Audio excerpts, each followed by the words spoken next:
les gens, et je sais pas pourquoi, ils aiment détester les mecs. Pourquoi d'un groupement d'humains comme ça, ils vont s'unir ensemble et faire quelque chose? Le premier truc, c'est désigner un ennemi commun. Aujourd'hui, avec le média training, t'as beaucoup de sportifs qui sont devenus lisses à mourir. Ouais. Si on parle un peu oseille, parce que les gens ils aiment bien qu'on parle argent, mais sans vraiment le dire. Moi qui bosse à la radio, je crois que je n'ai pas allumé ma télé depuis 6 mois, quoi. Tu allumes ta télé, tu te dis c'est la fin du monde. Alors, on n'était pas censé le dire, mais c'est pas grave.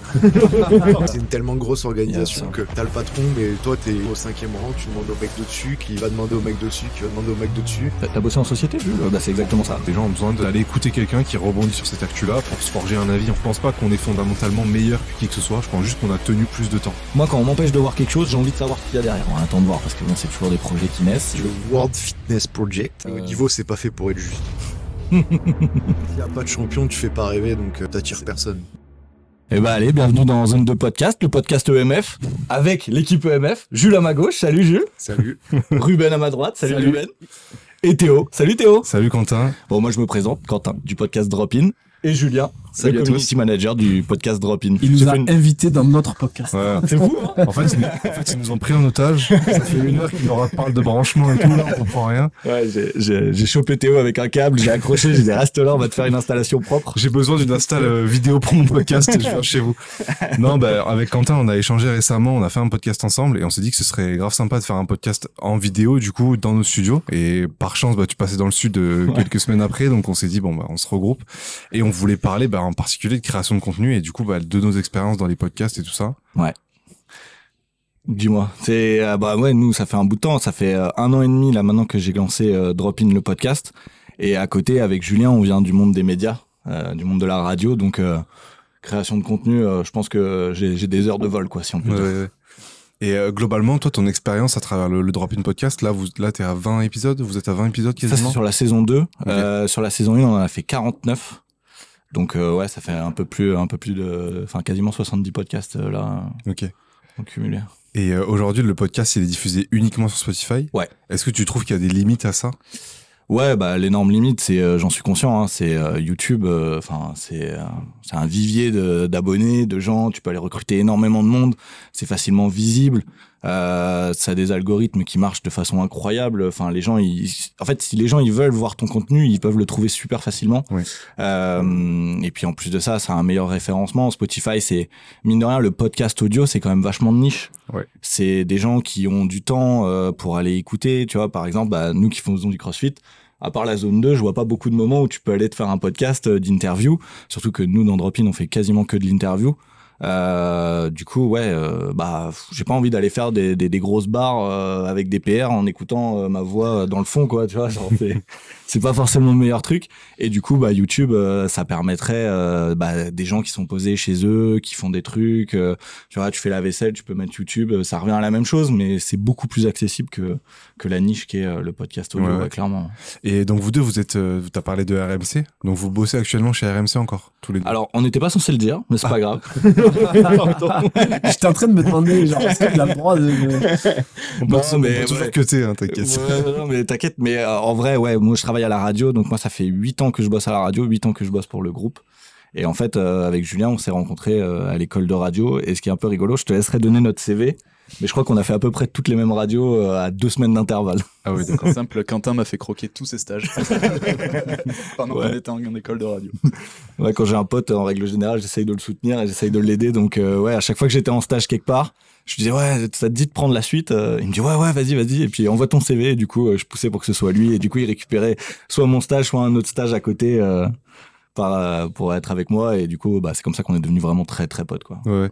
Et du coup vous suivez donc depuis 8 ans sur la radio, et est-ce que ici les gens qui écoutent le podcast, tout, personne ne fait de la radio, et la radio c'est un média qui est pas autant populaire, je pense, qu'il y a 10 ans. Ouais. Et quelle est votre expérience vous par rapport à ça, et justement toi qui te développes maintenant sur Spotify et tout?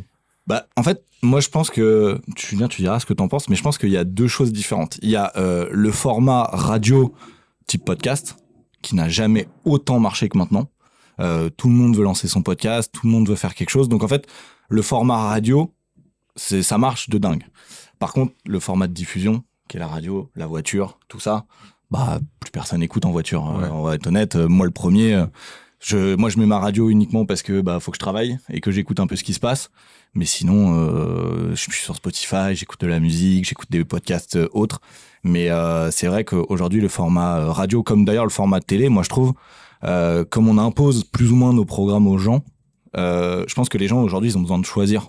Ils ont pas envie qu'on leur impose un choix éditorial, une émission, quelque chose, quelqu'un qu'ils peuvent pas encadrer, par exemple, notamment des éditorialistes ou des spécialistes de l'économie ou tout ça. Donc, je pense que les gens, ils ont envie d'écouter ce qu'ils veulent écouter. Et Internet, c'est un foyer incroyable pour ça, quoi. Avec cette utilisation un peu à la demande, c'est vrai que la cible de la télé et de la radio a tendance à vieillir, puisque aujourd'hui, les jeunes s'accrochent plus à un programme et tu peux plus donner un rendez-vous à un jeune devant sa télé le soir à 19h, quoi. C'est plus possible. Ouais. Donc, pour ça, le podcast et YouTube, c'est... Moi, je vous prends mon exemple. J'ai pas de télé chez moi parce que j'ai pas envie d'être pourri par des informations que je veux pas entendre. Tout simplement. c'est clair. Et en fait, c'est pour ça que je pense qu'il y a beaucoup de gens en fait dans ce cas-là. Ah ouais, mais je pense que la plupart de la population est comme ça. Hein. Mais nous les premiers, hein, même moi qui bosse à la radio, je crois que je n'ai pas allumé ma télé depuis 6 mois, quoi. Ouais, mais en fait, tu allumes ta télé, tu te dis c'est la fin du monde, quoi. Ouais. T'as pas envie d'aller travailler, t'as pas envie de sortir. Enfin, tu te dis bon, je vais pas sortir, sinon me faire agresser. C'est clair. Ouais, c'est un peu ça. Ouais, ça dépend ce que tu regardes. C'est vrai qu'aujourd'hui, même la télé avec des BFM, tout ça, il y a un climat très anxiogène. Et quand t'allumes, ça donne pas envie de sortir, quoi. Moi, Après, c'est les chaînes d'infos. Ouais.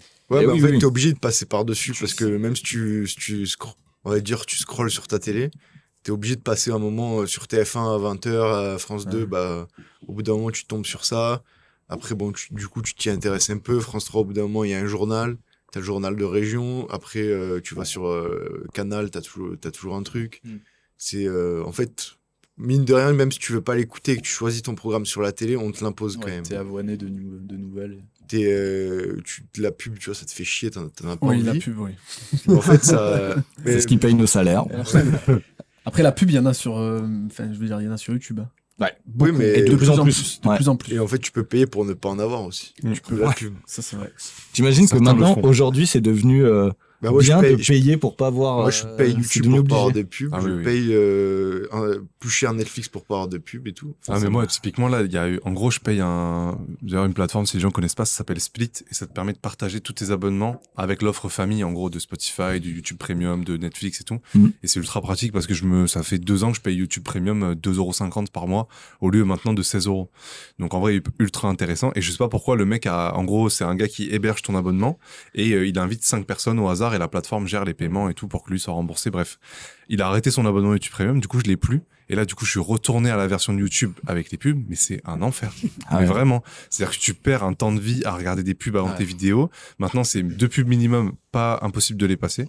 Et quand tu regardes un podcast, nous, je le vois parce que YouTube propose de mettre des ads au milieu du podcast, genre lui-même d'entrecouper le podcast. Il te propose une coupure toutes les 5 minutes si tu dis rien. Ouais. Donc, c'est vraiment impressionnant. Et maintenant, c'est même des pubs. Avant, tu sais, c'était 30 secondes YouTube. Moi, j'ai déjà vu des pubs d'une minute facile maintenant. Impossible de passer. Et pareil, sur Amazon Prime, même si tu payes Amazon Prime, t'as quand même des pubs au milieu de tes trucs. Genre, ça fait trop bizarre. Mais c'est comme ça. Et en fait, là, ce que vous disiez par rapport à la radio, c'est qu'aujourd'hui, la radio, c'est le meilleur setup de podcast possible au monde. Donc, en gros, ils adaptent juste leur format vers du format Internet, quoi. Ouais, il y a de plus en plus de podcasts. Les radios, même si on peut croire qu'ils sont un peu en retard, notamment sur les systèmes de diffusion. Donc, je disais, la voiture, ça, c'est imbattable. On pourra jamais améliorer ça. Par contre, sur Internet, ils sont en train de s'armer. Ils font beaucoup de podcasts natifs. Et quand tu regardes bien, là, ça fait longtemps que j'ai pas regardé, mais si tu regardes le classement des podcasts en France, dans le top 10, t'en as énormément qui sont des émissions de radio déportées. Donc finalement, la radio se porte bien d'un côté, mais le média de diffusion de base faudrait renommer le radio, quoi. Ouais, faudrait podcast radio, quoi. Ça a été long à venir parce que je sais que moi j'ai bossé en radio au moment où il y avait un peu ce truc de dire bon, on est obligé de ne plus faire que de la radio et de se tourner vers les podcasts, vers les réseaux sociaux, etc. les rédactions des radios étaient hyper réticentes au début. Ça a été hyper compliqué de trouver un moyen de faire comprendre aux directions des radios et des télés que les gens qui suivaient la radio sur les réseaux sociaux n'étaient pas forcément des auditeurs et qu'il fallait leur parler d'une façon différente que simplement faire du copier-coller des shows qui existaient déjà. Et là où on a été encore vachement en retard, je dis on parce que du coup, comme j'y travaille encore, je m'inclus dedans, mais on a commencé par du format audio uniquement. On n'a pas filmé, alors qu'on a toutes les infrastructures pour le faire. On n'a pas filmé, et là, on a encore 5 ans de retard sur des créateurs de contenu, comme ce qu'on fait aujourd'hui, tu vois. Même à RMC, on n'est pas forcément aussi bien équipé que ça. Donc, ou alors, quand on veut s'équiper, on dépense toujours plus. Donc, en fait, c'est très difficile pour des grosses radios et des grosses télés d'aller aussi vite que les petits créateurs de contenu. Parce que c'est facile, tu vois, ce qu'on a fait aujourd'hui, c'est hyper simple. On est deux à avoir un peu de micro, un peu de caméra, des trucs comme ça. On peut faire un setup à 5. Je sais pas. Combien de temps installer le setup 40 minutes, mais non, en vrai, ça peut aller vite. Alors qu'une télé, ça demande toujours un énorme déplacement. Donc en fait, Internet et les créateurs sur Internet, et c'est une énorme force qu'on a nous, c'est de pouvoir être hyper réactif et hyper rapide sur plein de sujets et sur plein de choses en fait. Et ça, c'est vraiment quelque chose où les radios et les télés sont beaucoup trop à la rue pour le moment. Ouais, nous, on est beaucoup plus agile dans notre création. C'est-à-dire qu'en plus, pour des médias plus traditionnels, un contenu, c'est vraiment 1 heure de tournage. On se pose, il y a des lights, il y a un script, il y a vraiment une organisation, un assistant, machin. Nous, c'est vraiment, les gars, faut qu'on filme ça. Ah ouais, tiens, vas-y, dis-le vite fait. Après, on a surtout pas la même audience et pas la même portée aussi. Mais au final, aujourd'hui, même sur les contenus qui fonctionnent le mieux, c'est le contenu le plus organique possible où t'as limite l'impression que c'est quelqu'un qui fait un FaceTime avec toi. Et pour faire passer des messages, ça reste le mieux. Après, oui, quand t'es une chaîne avec une renommée, tu peux pas comme ça d'un coup dégainer du contenu fait au téléphone ou quoi que ce soit. Mais au final, ça ça apporterait plus de simplicité dans la création et surtout, ça permettrait de diffuser le message si vous saviez comment certains reportages sont faits. Il est pas loin du téléphone quand même. Mais non, mais là aussi, ce qu'on voit pas, et dans les radios et les télés, il y a aussi un aspect économique qui est hyper important. Ça reste des sociétés, ça reste des groupes de sociétés. Il y a un aspect, faut rentabiliser quoi. Tu peux pas te lancer dans un podcast qui est pas rentable. T'as un aspect rentabilité qui est trop important et mine de rien, il y a beaucoup de projets qu'on aimerait mener qu'on peut pas parce que finalement, quand on fait une étude de marché, bon déjà, tu vois, quand on lance un podcast, faut faire une étude de marché, faut vérifier que ça passe bien. Est-ce qu'il y a vraiment une audience pour ça? Donc déjà, tu perds 1 mois et demi, 2 mois pour vérifier que tout est bon. Et si tout est bon, là, faut trouver des gens pour financer potentiellement des podcasts. Par exemple, tu parles de rentabilité. Imaginons que là, vous deux, vous avez une idée d'émission de podcast et vous avez déjà un guest ou 2 guests. Vous tournez 2 émissions, le matos vous l'avez déjà, les vidéos, les caméras peut-être vous les avez déjà, les micros et tout. Vous faites pour les 2 podcasts 5 à 10 extraits que vous balancez sur les réseaux. Ça prend, vous continuez, ça prend pas, vous continuez pas. Tu vois pourquoi il y a besoin d'autant d'études de marché et en fait pourquoi pas tester le truc, le lancer et ensuite voir tout simplement la réaction de l'audience quoi. Parce qu'ils peuvent plus prendre de risques. Oui, parce qu'il y a aussi trop de monde qui prennent des décisions. Ouais, c'est une tellement grosse organisation que t'as le patron, mais toi, imaginons au 5e rang, tu demandes au mec d'au-dessus, qui va demander au mec dessus, qui va demander au mec de-dessus. C'est des mails, et en fait, du coup, chaque mail, t'es pas tout le temps sur ta boîte mail. T'as bossé en société, Jules? Tu vois un peu comment ça marche? C'est exactement ça. C'est exactement ce qu'il a décrit. Quelqu'un qui a une bonne idée, ça peut être mis dans des cartons pendant des mois, le temps que le grand chef de on ne sait où, même nous, on ne sait pas dans quelle strate il a fini ton idée, du coup, ils disent, allez, on tente. Et après, là, il faut réussir à trouver des sponsors parce que, pareil, il faut payer les gens, faut payer tout ça. Ils prennent plus de risques aussi. C'est compliqué aujourd'hui de prendre des risques et de tenter des trucs un peu nouveaux de par ce fait rentabilité. Et aujourd'hui, comme on est tous dans des grands groupes qui essayent de faire un maximum d'économies sur plein de trucs, ils sont malheureusement. pas rentables, ces groupes, on est d'accord.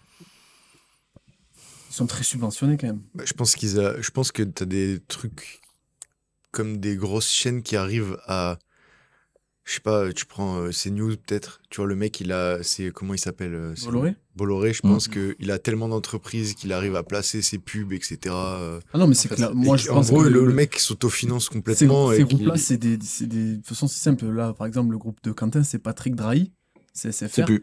C'est plus? Non. C'est qui maintenant? C'est CMA-CGM. Ah bon, c'est pareil. Et c'est qui derrière? Moi, je pense qu'ils ont des C'est intérêts. qui derrière? C'est Rodolphe Saadé. C'est du coup c'est l'armateur C'est de les bateaux. ports. C'est les ports. Ouais, il est armateur, il fait des conteneurs surtout. Ouais.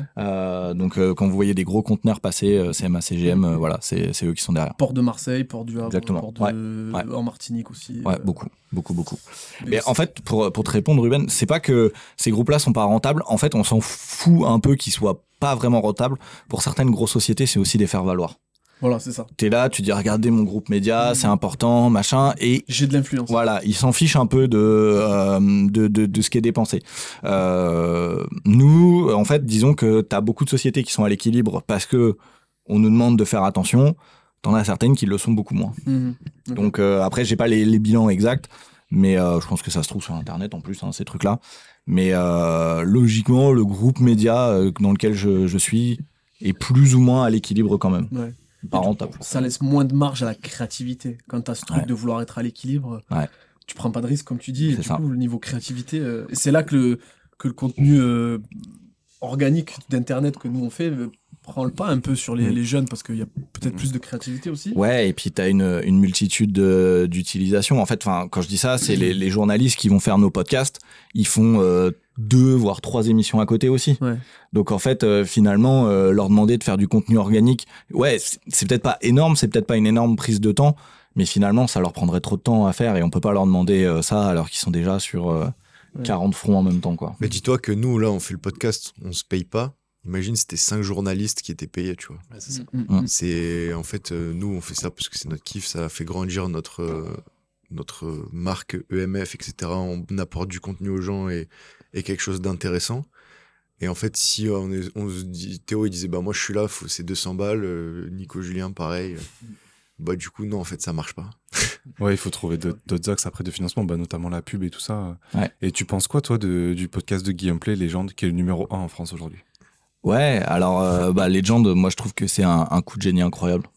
Alors déjà c'est un mec qui vient de la radio, donc Ouais, parce voilà. que c'est pour ça On que se l'a pété un peu, parce mais que quand je t'entendais parler, je me suis dit bah en fait peut-être que lui, il a voulu lancer ça en interne, il s'est fait ce que disait Jules, les mails, les machins, et il s'est dit bon bah je vais me payer un studio à 30 000 balles et puis je vais le faire moi-même. pour la petite histoire, Guillaume Play, pour ceux qui savent pas, qui fait Légende aujourd'hui, a été longtemps sur Énergie. Il faisait le week-end, notamment le dimanche soir. C'est ça. Le dimanche soir, et en fait l'une des choses qu'il a le plus frustré, c'est tout ce qu'on lui a imposé à côté. Énergie, c'est donc une musicale, t'es obligé de jouer de la musique, t'es obligé de jouer de la pub. Faut savoir que sur une musicale, vous êtes à peu près sur des écrans, alors ça dépend de l'émission, mais entre 5 et 9 minutes de pub par écran. Vous avez entre 2 et 3 écrans par heure. Donc plus à ça, tu rajoutes des musiques. Attends, donc en gros sur 1 heure de musique, tu vas avoir 9 minutes de pub. Entre 9 et 18 minutes. D'accord. Voilà, c'est pas la même chose. Donc sur 1 heure, déjà, vous avez plus que 40 minutes de musique. Quand en plus t'as une émission qui doit parler, faire du show, des trucs comme ça, bah finalement je pense que tu mets bien 20 minutes de musique facile. Ouais, 20 minutes de musique, et du coup t'as plus que 20 minutes pour parler. Donc en fait, Guillaume Play, il part d'Énergie avec cette énorme frustration de vouloir faire des trucs, de vouloir avoir une émission, et il est bloqué par tout ce qu'on lui impose en fait. Donc de là, il crée le QG, sa première émission sur lequel avec l'humoriste là, Jimmy Labeu. Exactement, c'était ça. Et puis finalement, ils arrêtent ça et ils créent Légende. Et Légende, c'est l'émission que, tu vois, on est sur ce qu'on disait au départ. Tu veux consommer une interview, tu peux consommer n'importe laquelle de ces interviews. Il y aura forcément un moment qui va t'attirer, tu vois. Je sais pas, il a fait plein de trucs. Moi, j'adore regarder les interviews. Et là, moi, j'aime bien le MMA à côté. Il a fait un truc pour la sortie de la série sur Netflix. C'était génial, tu vois, genre c'était hyper intéressant. Moi, j'ai appris plein de trucs sur le combattant québécois. Là, je vais pas le retrouver, mais Georges Saint-Pierre. Voilà, exactement. Il a fait avec Georges Saint-Pierre, exactement. Et du coup, c'était hyper intéressant de voir ça. Tu trouveras toujours quelque chose en interview sur Légende à écouter. Puis il y a Légende Business aussi. Ouais. Où bah, il invite des mecs qui ça, sont j'écoute, spécialistes moi. en immobilier, spécialistes en machin, qui donnent Ouais. des conseils si tu veux investir et tout. Enfin, vraiment, il s'est ouais. diversifié et tout. Et en fait, c'est génial parce que, tu vois, moi, autant sur Internet, je favorise les contenus de niche parce que moi, je vais chercher des trucs qui m'intéressent réellement, moi, que le grand public. Sauf qu'avec Legend, il a réussi à créer de la niche grand public. C'est assez impressionnant. Ouais. C'est de l'interview face à face. Tu pourrais dire que c'est un peu compliqué. Comme tu dis, il a fait business. Donc là, on va vraiment sur de la grosse niche pour ceux qui ont vraiment envie d'aller là-dedans. Et encore, je pense que n'importe qui peut être intéressé à trouver un truc intéressant là-dedans. Mais ouais, c'est assez impressionnant. Mais là, on n'est pas loin de... Legend, on est quand même sur un podcast qui est pas loin de l'organisation radio-télé. Hein. Ouais. Il a des rédac chefs, il a des journalistes derrière, il a des casteurs. Mais il disait dans une de ses émissions qu'ils étaient, entre guillemets, que 8. Ouais. Donc au final, 8 personnes, en vrai, à organiser, ça va Ça ultra vite. fluidifie. Quand t'as 3, ouais. Mais de toute façon, pour 3 podcasts par semaine, t'es obligé. Enfin, quand Ouais. je vois nous le temps Oui, de mais montage d'un au podcast. final, 8, c'est pas. Ah oui, c'est ça pas va vite, c'est une Enfin, petite c'est pas startup. énorme, t'as une décision à prendre, bah, ça va vite. C'est pas énorme, mais en même temps, c'est 3 fois plus que nous en radio. Nous, pour un podcast, on est 3. Ouais. Il y a un mec qui va gérer le son, un journaliste et un producteur. Donc en fait, tu vois, mine de rien, ça commence à être une belle équipe. Pour Internet, je trouve que ça commence à être une belle équipe. Mais c'est très loin de toutes les rédactions, évidemment. Mais que toi, nous, on a. vous êtes 3 en radio, mais au-dessus des 3, il y a combien de personnes? Ouais, bon alors là, après, Voilà, oui, c'est mais sûr. tu vois, c'est ça le truc, lui, il est Oui, bien sûr. au-dessus, il prend les décisions. Ah oui, il est tout T'as seul. des mecs qui lui proposent, enfin, il a ses rédactions qui lui proposent des noms, il valide pas. Ouais. Et même, je pense qu'il le fait même pas s'il Non. fait confiance C'est 100% un à ses système qui est équipes. beaucoup plus simple que Oui, la voilà. radio. Ouais. Et toi, Julien, t'en penses quoi de ce podcast? Moi, j'ai un peu de mal avec Guillaume Play, mais parce que j'ai l'impression qu'il est vraiment bienveillant avec tout le monde. Ouais. Ça, c'est vrai. Un peu trop gentil, ouais. Ouais, voilà. Ça. Un peu trop lisse qu'on pouvait reprocher à Mouloud Achour pendant un moment. Sinon, c'est un podcast que j'écoute quand même parce que il a une énorme force, c'est que ses invités sont fous, quoi. Oui. Et même que tu aimes ou que tu aimes pas les invités, parce qu'il y a eu des invités quand même assez clivants, pour pas être... Il a eu Dieudonné. Ouais. c'est Ouais. ça. En réponse à Elise Moon, je crois. Bah, c'est une plateforme sur laquelle tu vas les retrouver et tu les retrouveras jamais ailleurs. Donc rien que pour ça, ça suscite la curiosité. Et donc j'écoute Legend alors que j'aime pas forcément le Lost. Mais Ouais, non, mais c'est super intéressant en tout cas de voir que il a réussi à développer son truc hors chaîne média traditionnelle. Et je pense Ouais. que ça en dit long du coup sur un petit peu l'étau dans lequel vous Mais le êtes. truc un peu rigolo d'ailleurs, c'est que Legend, c'est devenu un média aujourd'hui.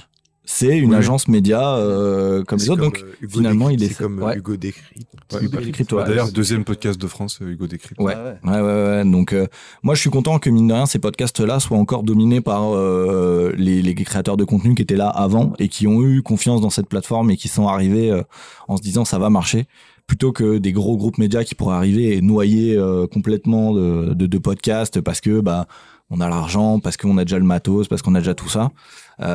Mais d'un côté, c'est très dur pour les gens qui démarrent. Parce que là, quand tu démarres aujourd'hui, quand tu vois le top 10, tu te dis, il va être dur à atteindre quand même. Ouais. Et bon, après, c'est pas l'objectif de chacun, je pense, mais ouais, faut arriver. Aujourd'hui, le podcast, je pense que c'est plus forcément comme au début. Tu peux plus arriver avec un petit micro facile, un peu pourri. Je pense qu'il faut quand même arriver avec un peu de qualité, et puis être surtout très passionné. Ça, c'est le plus important pour moi. Ouais. La passion. Oui, c'est ça. Après, je suis d'accord sur le fait que, enfin, surtout si t'as d'autres choses à côté, tu peux pas te permettre d'arriver avec, comme ça, on se filme au téléphone et on a 2 micros à la main et on se le passe. Et maintenant, c'est surtout que ces micros, en vrai, un setup de podcast un peu décent, ça coûte pas si cher. Oui. Genre, globalement, tu peux arriver à investir. Mais à un moment donné, il faut surtout le lancer parce que ce qui va faire que ton podcast va être regardé, et nous, je l'ai remarqué aussi avec EMF, c'est aussi la qualité des échanges. Et ça, tu l'as que en pratiquant. C'est-à-dire que tu vas avoir le meilleur setup possible. Tu vas pas être rodé de la même manière à ton épisode 10 qu'à ton épisode 50. Et ça, il faut les faire, les 10 premiers, les 50 premiers. Et nous, au début, nos podcasts, on en rigole encore, mais c'était vraiment, je te montrerai ce qu'on faisait au départ, c'était n'importe quoi. Mais ça nous a permis déjà de le faire. Et en plus de passer, de nous roder, commencer à améliorer nos échanges, nos questions, les réponses, à être concis dans nos réponses et tout. Et ça, je pense que les gens doivent quand même prendre conscience qu'à un moment donné, il faut développer ce skill-là aussi d'interviewer, en fait. Ouais, faut oser. C'est dans plein de trucs qu'on voit sur Instagram. Et tout le monde te dit, il faut oser, il faut se lancer, il faut y aller. Bah, les podcasts et la création de contenu, c'est pareil. Faut oser, faut y aller. Tenter un truc, ça sera pas forcément bien au départ. Bah, tant pis. Tu continues, tu t'acharnes et puis ça va finir par payer parce que, bah, comme au sport, quand tu travailles, au bout d'un moment, ça finit toujours par payer, quoi. Ouais.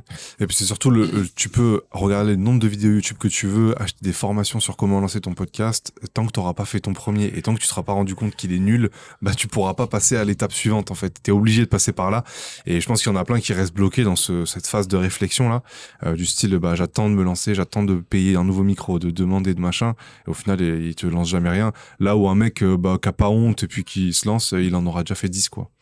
Ouais, c'est ça, exactement. Dans ton brief, tu me disais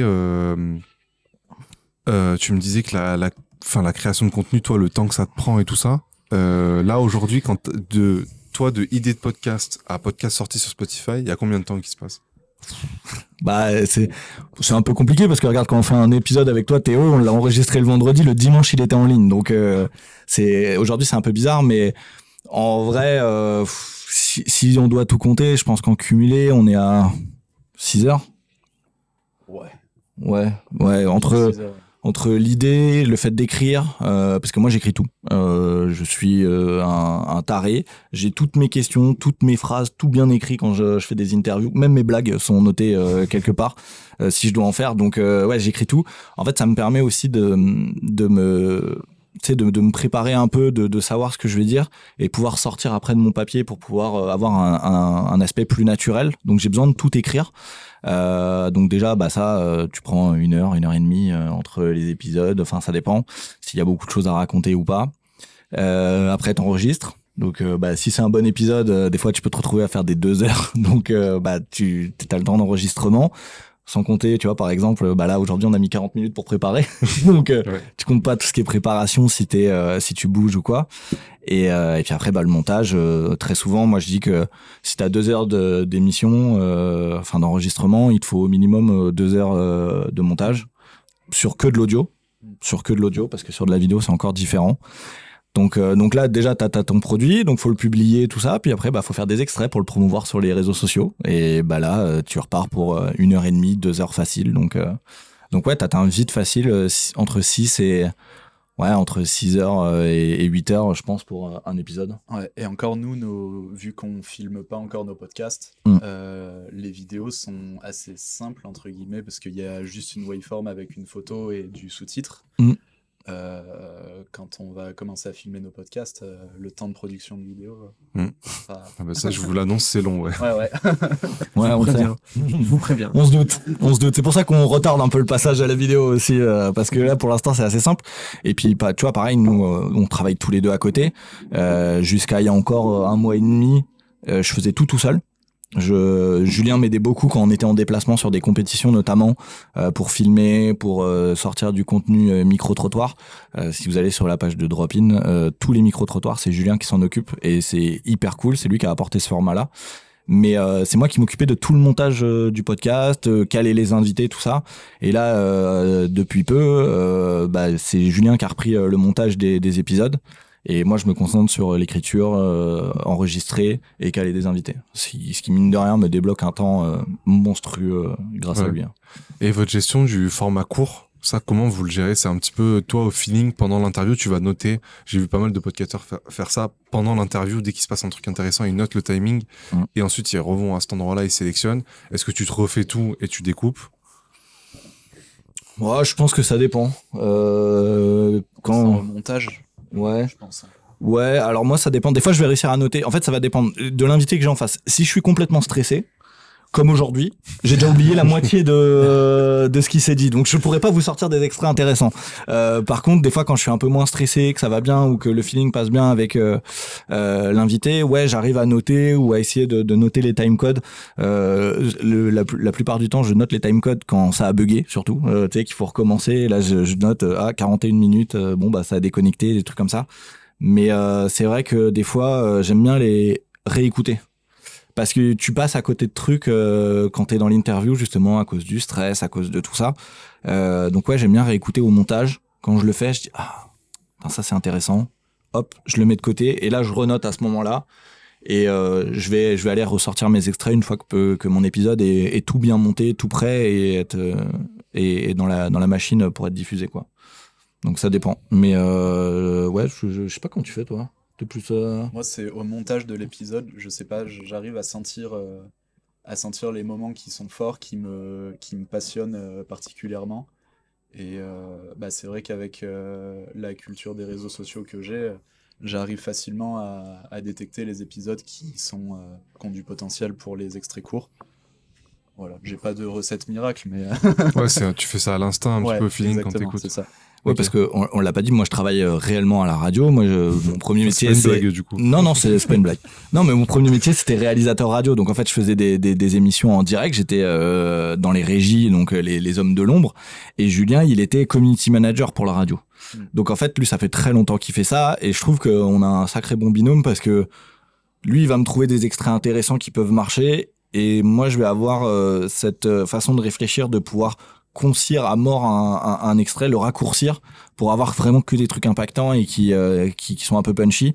Des fois, c'est peut-être un peu trop, mais ouais, j'ai cette culture d'aller vite et de couper un peu radical. Et lui, là, il voit plus large, plus long, et du coup, ça marche bien, je trouve. C'est jamais trop impactant pour les réseaux sociaux. C'est vrai. C'est vrai. Ça, c'est vrai. C'est beau. Et À part si tu pars sur des sujets un peu trop. Ouais.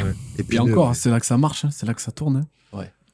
Ben, je trouve que ouais, il y a les deux trucs qui marchent. Jules a raison. Des fois, quand tu mets des trucs impactants, rapides, où ça fonctionne bien, ça peut marcher et trouver son public.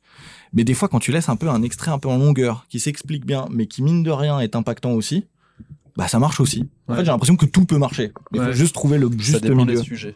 Ouais. Ça dépend des sujets. T'as des sujets qui nécessitent de vraiment laisser l'interlocuteur expliquer. Il y a des choses que tu peux pas couper aussi sans tronquer le propos. Et c'est hyper important aussi de rester fidèle à ce que ton interlocuteur a vraiment dit. Tu peux pas miser tout sur l'impact qu'aura ta vidéo parce que sinon tu peux faire dire n'importe quoi à tes interlocuteurs. Ah oui, non, mais oui. Mais autant du coup prendre 30 secondes, tu le mets dans une IA, tu lui fais dire ce que tu veux. Oui, non, mais clairement. Mais t'as pas besoin d'IA, hein. Tu me files 1h30 de ce podcast, je te fais dire ce que je veux. Là, pour le coup, ouais, c'est vrai qu'en montage, tu peux faire dire ce que tu veux à n'importe qui. C'est assez impressionnant quand Ouais, tu mais commences ça à bien fait maîtriser. Là. Ça fait peur parce que tu réalises quand t'as ta timeline, tu te dis ok là si je coupe ça et je reprends à ce moment-là, bah la phrase elle veut plus du tout dire la même chose et la personne elle s'en rendra même pas compte. Et même si après tu fais un communiqué, t'expliques que non, tu as modifié un truc et tout, c'est trop tard si l'information vraiment elle a circulé. Mais c'est ce qui se passe un peu dans les présidentielles, etc. Ou Dans des hommes politique, politiques, les mecs ils ont fait des livres, tu prends une phrase. Ouais. Vous avez vu, il est je sais pas, il est nazi, ou alors le mec. C'est une référence à Eric Zemmour et Vichy. Non, Ouais. ouais, mais après, non, mais pas du tout. Mais après, ça marche dans le même sens de la Oui, gauche. c'est vrai, Vous non, avez mais vu, oui. c'est un gros soviétique. Non, mais c'est clairement ça. C'est que de la guerre de ça, en fait, de Oui. montage et de faire dire ce qu'il a pas. C'est Et vrai. puis, Hein. Si tu sors une phrase de son contexte, forcément. Et c'est la crédibilité de ton contenu qui en dépend aussi. Enfin, Ouais. Si tu commences à tronquer les phrases que tu sors en extrait court, t'es décrédibilisé Bah, complètement. Les mecs ils veulent plus venir chez Bah toi oui, après. c'est ça. Un exemple concret avec Alan Kao, le champion d'Aerox, qu'on a invité sur ce podcast-là, un petit peu avant que sa carrière décolle. En gros, le titre du podcast, enfin le titre sur la miniature, c'était Je déteste la médiocrité. Et l'extrait qu'on avait monté pour le teaser, je l'avais découpé moi-même et j'avais mis vraiment des passages ultra chocs. Alors que Alan, c'est quelqu'un de très humble et vraiment qui se la pète pas du tout, qui se la raconte pas du tout. Et en fait, quand les gens ont vu le teaser, bon, il a super bien marché. Il a fait 70 000 ou 80 000 vues. Et à l'époque, tout le monde m'a dit, mais c'est quoi ce mec il se prend pour qui à parler de ses bars et tout, machin. Ouais. Alors qu'en fait, dans le podcast, j'avais mis je bench 160, je deadlift 230, je machin squat 200 kilos. Mais en fait, ça, plus après l'extrait où il dit, il y a Jean-Paul Coche qui a dit je déteste la médiocrité. Et en fait, tu coupes la phrase, tu l'as juste je déteste la médiocrité. On dirait que c'est lui qui l'a dit. Ouais. Et en fait, ce teaser-là a fait tellement de bruit que les gens m'ont dit non, mais moi, j'écouterai jamais le podcast, c'est mort, il se la pète trop. J'ai dit écoute quand même. Et en fait, tous les gens qui ont écouté et tous les gens qui l'ont croisé en Aerox m'ont dit mais en fait, c'est trop cool, il est trop gentil et tout. Je suis bête de m'être trompé. Mais de je déteste la médiocrité, ça, au final, ça montre quand même son état d'esprit. Le mec, il veut pas être médiocre. Ah oui, c'est Le clair. mec, il veut être un champion, tu vois. Mais quand tu le mets comme ça dans le Oui. teaser, t'as l'impression que c'est lui qui dit ça et en mode si déjà t'as des a priori un peu négatifs, tu vas dire ah ouais lui il chie sur tout le monde en fait. Non, Ouais. en fait, il déteste la médiocrité par rapport à lui-même, tu vois. Ouais, c'est ça. La phrase, ça serait je déteste ma médiocrité. Ouais, voilà, ça change Ouais. tout le truc et les gens ils sont en mode oh trop Ouais, bien, j'adore ce mec. Parce que oui, C'est fou. C'est non, mais, clairement ça. parce qu'en fait, juste avant, il t'expliquait qu'il était joueur de tennis, mais qu'il était pas si fort que ça, et Ouais. qu'il supportait pas se voir pas fort, quoi, entre Et guillemets. du coup, il avait changé de sport, ouais. Ah, mais dans un fond, cette interview-là, moi, je l'ai écoutée. Ah, ça m'a touché, en fait. Le pauvre, tu vois, moi, je l'ai ressenti aussi. Moi, j'ai mis longtemps à retrouver un sport comme le CrossFit. Parce que, tu sais, tout ce que je faisais, je me sentais pas bon. J'avais du mal à démarrer. Et pourtant, quand on commence le CrossFit, on se sent jamais aussi mauvais que quand on commence le CrossFit, tu vois. Et pourtant, là, je me suis dit, OK, mais il y a moyen de progresser. Et du coup, je comprends un peu sa phrase, mais ouais, effectivement, quand tu dis je déteste la médiocrité, Oui. Du coup, les gens ils voient tout de Non, suite et puis rouge. ça, et juste avant, le mec te dit qu'il court le 10K en moins de je sais pas combien, enfin des scores de ouf, il te dit il est trop fort en barre, tu comprends pas et tout mis bout à bout. Mais en fait, c'est là où moi je vous rejoins pas forcément. Genre pour moi, le but d'un format court vraiment, c'est juste d'attirer des yeux sur le format et ensuite de convertir vers le podcast. Ouais, mais C'est tu pas vois, vraiment. T'as eu Mais des est-ce que tu personnes convertis t'as eu des personnes qui t'ont dit je regarderai pas le Ouais. podcast. Tu convertis pas du coup. Ben oui et non parce que t'en as quand même. C'est quand même notre podcast le plus vu aujourd'hui sur la chaîne. Alors Ok. qu'on est quand même une chaîne de CrossFit de base, c'est un peu triste. Mais finalement, je pense que ça a eu son effet.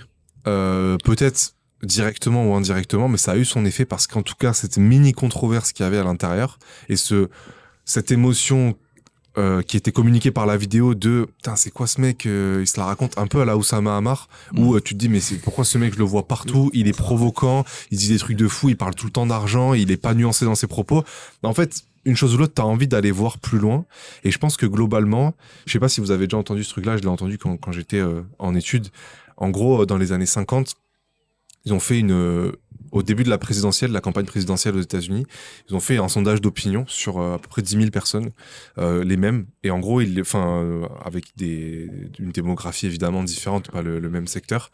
Et en gros, ils leur ont demandé leur intention de vote pour la fin de la présidentielle. À la fin de la campagne présidentielle, ils ont redemandé ces intentions de vote, donc sur 10 000 personnes différentes, le pourcentage avait bougé de 1%, après 4 mois de campagne présidentielle. En gros, c'est ma théorie perso, hein, c'est pas un truc socio quoi que ce soit, mais c'est que globalement, un mec, s'il va te détester, il va te détester quoi qu'il arrive. En fait, tu vas pas le convaincre avec un podcast de 1h30 ou de 2 heures. Donc en fait, globalement, et c'est ça la stratégie des mecs comme Oussama Hamar et tout, ils se disent écoute, je vais me faire détester le plus possible, au moins je vais attirer le plus de perdus sur moi, et de toute façon, si mon message doit résonner avec une personne, il va résonner. C'est pas parce que je fais tel podcast ou tel micro-interview que ça va changer la donne sur mon avis. Après, Oussama Hamar, de base, le mec, il faisait des conférences, etc. Il a été repris, mais pas de son plein gré sur des TikTok. Et c'est là où sa personal brand, elle a explosé sans que lui, il le veuille. Ouais, mais après lui, il est quand même allé, il a accepté toutes les invitations de podcast au monde, il a fait. Oui, mais du coup, lui, il a accepté, il a joué sur ça. Ah oui, mais oui. de base, c'est pas lui qui l'a Clairement. recherché, ça. Oui, mais après, quand il a vu le truc des Yakuza et tout, il est allé à fond dedans pour, Oui. en gros, il s'est dit, vas-y, ça marche, en fait, ce truc-là, ça marche, je suis plein sur un mois sur mes calls, là. Il s'est dit, ça marche, je vais y aller. Et de toute façon, en fait, les mecs qui déjà le sentaient pas vont encore moins le sentir. Mais au moins, ça va permettre à tout le monde de le voir. Et aujourd'hui, tu peux pas Oui, tout le monde. tu peux Tous pas les dire 18-35 ans savent. c'est ça, tu peux pas dire que tu l'as pas vu. Et en marketing, ça reste la base quand même, c'est d'avoir de l'attention en fait. Et bon, une fois que t'as récolté autant d'attention, après t'en fais un peu ce que tu veux. Mais après, Alan aussi, son podcast, je pense qu'il est extrêmement vu. Parce que t'as des gens, par exemple, ils connaissaient pas EMF, tu vois. Et en fait, tu vois champion du monde, tu connais l'Aerox, tu veux voir le champion du monde, tu sais Voilà. qu'il est français, tu tapes son nom, Alan Kao, et on est toujours, On l'est toujours, le premier podcast quand tu tapes Alan Kao qui tombe Oui. sur lui, parce que je pense qu'on est même le plus vu avec lui. Je pense Et, que tu tapes même Aerox aujourd'hui, vous êtes pas très loin dans les premiers à venir. Sur un podcast, à mon avis, je pense que vous devez être bien référencé quand même. Je fais une recherche en mode incognito, voir si ça tombe bien, mais je vais voir. Mais pour revenir sur ce que vous disiez avant, mais nous on a remarqué un truc dans ma radio, en tout cas c'est pour ça qu'on fait beaucoup de débats, on fait beaucoup de personnages clivants. Les gens, et je sais pas pourquoi, ils aiment détester les mecs. Ouais, mais C'est un truc de fou. Moi, des fois, mon père, il écoutait RMC Ouais. dans sa voiture, et tu sais, des fois, je vais l'aider sur des trucs et tout. Mais comment c'est dur d'écouter. Ouais. Mais tu te dis, mais en fait, les gens sont détestables, tu vois. Ouais. On te balance des trucs, ouais, si un homme, là, un jour, ça m'avait marqué, c'était, t'avais une nana, je sais plus qui c'était, elle dit, bah, en fait, si l'homme, il fait pas, genre, ses tâches ménagères, c'est normal genre, sa femme puisse porter plainte, tu vois. Genre, il y avait eu ça, tu vois, à la radio. Moi, je dis, mais oh lève-moi ça, c'est insupportable à écouter, tu vois. Lui, Mais Du coup, ça t'attire l'attention. Bah, c'est ça. non, Et mais c'est- du coup, Ça moi, attire l'attention, du t'as coup, envie de on a- savoir ce qu'elle dit. t'as non, envie non, de du savoir coup, qui va lui répondre. j'ai été à la radio. Sorti de la voiture en marche. Il a Parce que claqué moi, la porte. enfin, vous c'est pareil. savez, Ruben, il sait comment je suis. S'il y a un truc qui me plaît pas, je le fais pas ou je l'écoute pas, et puis Ouais. ça sort de ma vie, tu vois. Ouais, mais mais ça m'avait marqué. Et je sais qu'RMC, si je suis en bagnole, je sais que je changerai directement. tu Mais c'est hyper bien construit dans la mécanique. Tu sais que si t'écoutes les grandes gueules sur RMC, mais comme si Même tu Moscato. regardes Touche pas à mon poste, Ouais. c'est 8, t'auras le facho, t'auras la bobo écolo, t'auras... En fait, T'as t'en as forcément une un espèce qui de va panel te toucher représentatif. parce que tu l'aimes bien ou parce que tu le détestes. Et c'est ça qui Ouais, fait- mais tu vois, pendant un moment, on aurait pu me rapprocher vers. Genre, j'aurais peut-être pu m'identifier aux fachos, tu vois. Mais maintenant, ces mecs-là, je peux plus les voir. À un moment, j'aurais pu m'identifier aux mecs qui est un peu de gauche, qui pensent un peu socialiste, etc. Maintenant, je peux plus me les voir. Tu vois, ces mecs-là, ils sont tellement dans des extrêmes et dans des Oui. dans des trucs que plus personne se retrouve dans ces personnes. Ouais, mais. Et tu Enfin, vois, plus personne. moi, un autre truc. My sur- bad, je parle de moi. Je me retrouve plus, en tout cas, dans ces personnes. T'inquiète. Quand tu vois les Ouais, audiences en ouais. télé et en radio, t'es pas très... Ouais, non, mais t'inquiète pas là-dessus. On est un peu tous d'accord avec C'est toi. quoi les- mais- D'ailleurs, excuse-moi, pardon, je te Vas-y. coupe. C'est quoi les audiences de radio actuellement? Vous avez une idée à peu près, vous qui bossez dedans? Je sais pas, mais je pense que... Déjà, c'est bien vieux, non? C'est au-delà du 40 ans, déjà, non? Ouais, En termes de et moyenne puis d'âge. le système en lui-même d'audience en radio, il est terrible. gâté, ouais. C'est que en télé, t'as tes audiences le lendemain matin. Ouais. En radio, c'est 2 fois dans l'année, non? 3 fois. 3 fois dans l'année. Ah ouais? 3 Ça fois. veut dire que t'as 3 couperets qui tombent. quoi. T'en as un à peu près en octobre. T'en as un là, je crois que elles sortent demain, je crois, si je dis pas de bêtises. Et t'en as un peu avant les vacances. D'accord. Donc, et ça, c'est un truc très frustrant aussi de la radio, c'est que tu travailles sans vraiment savoir si ce que tu fais, ça marche Ouais, c'est bien. ça. C'est pas comme sur YouTube où t'as des vues. Exactement. Tu peux pas le savoir, en fait. Et du coup, tu sais pas si tu vas dans le bon truc. Donc, en fait, au bout de 3 mois, faut des fois tout changer. Mais ouais, l'audience, par exemple, comme une radio comme RMC, mais bon, ça, c'est la cible depuis longtemps. C'est 40 et plus. Là, aujourd'hui, on essaye d'aller avoir un peu les jeunes. On essaye d'aller les récupérer, mais c'est pas facile. Donc, ouais, ceux qui écoutent dans la voiture 45 et plus, ceux qui écoutent sur le net entre 25 et 35 ans. Mais tu vois, pour en revenir, parce que on parlait du Moscato Show avant le podcast. Ouais. Moi, tu vois, j'aime bien le foot, je suis le foot.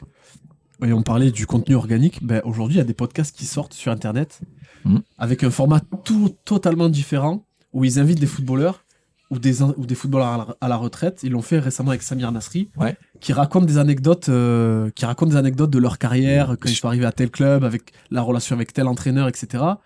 Et c'est beaucoup plus attirant, je trouve, pour moi, ou alors c'est peut-être pour les 18-35 ans, que le Moscato Show où t'as Eric Dimeco qui est pro-OM, l'autre Riolo qui est pro-PSG, qui vont se foutre sur la gueule pendant une heure. Oh, mais tu racontes n'importe quoi, machin, là, là. Et en fait, tu te dis, mais en fait, c'est pas. Mais c'est toujours pareil, quoi. C'est RMC, non, qu'il avait fait avec Manu Petit, Franck Leboeuf.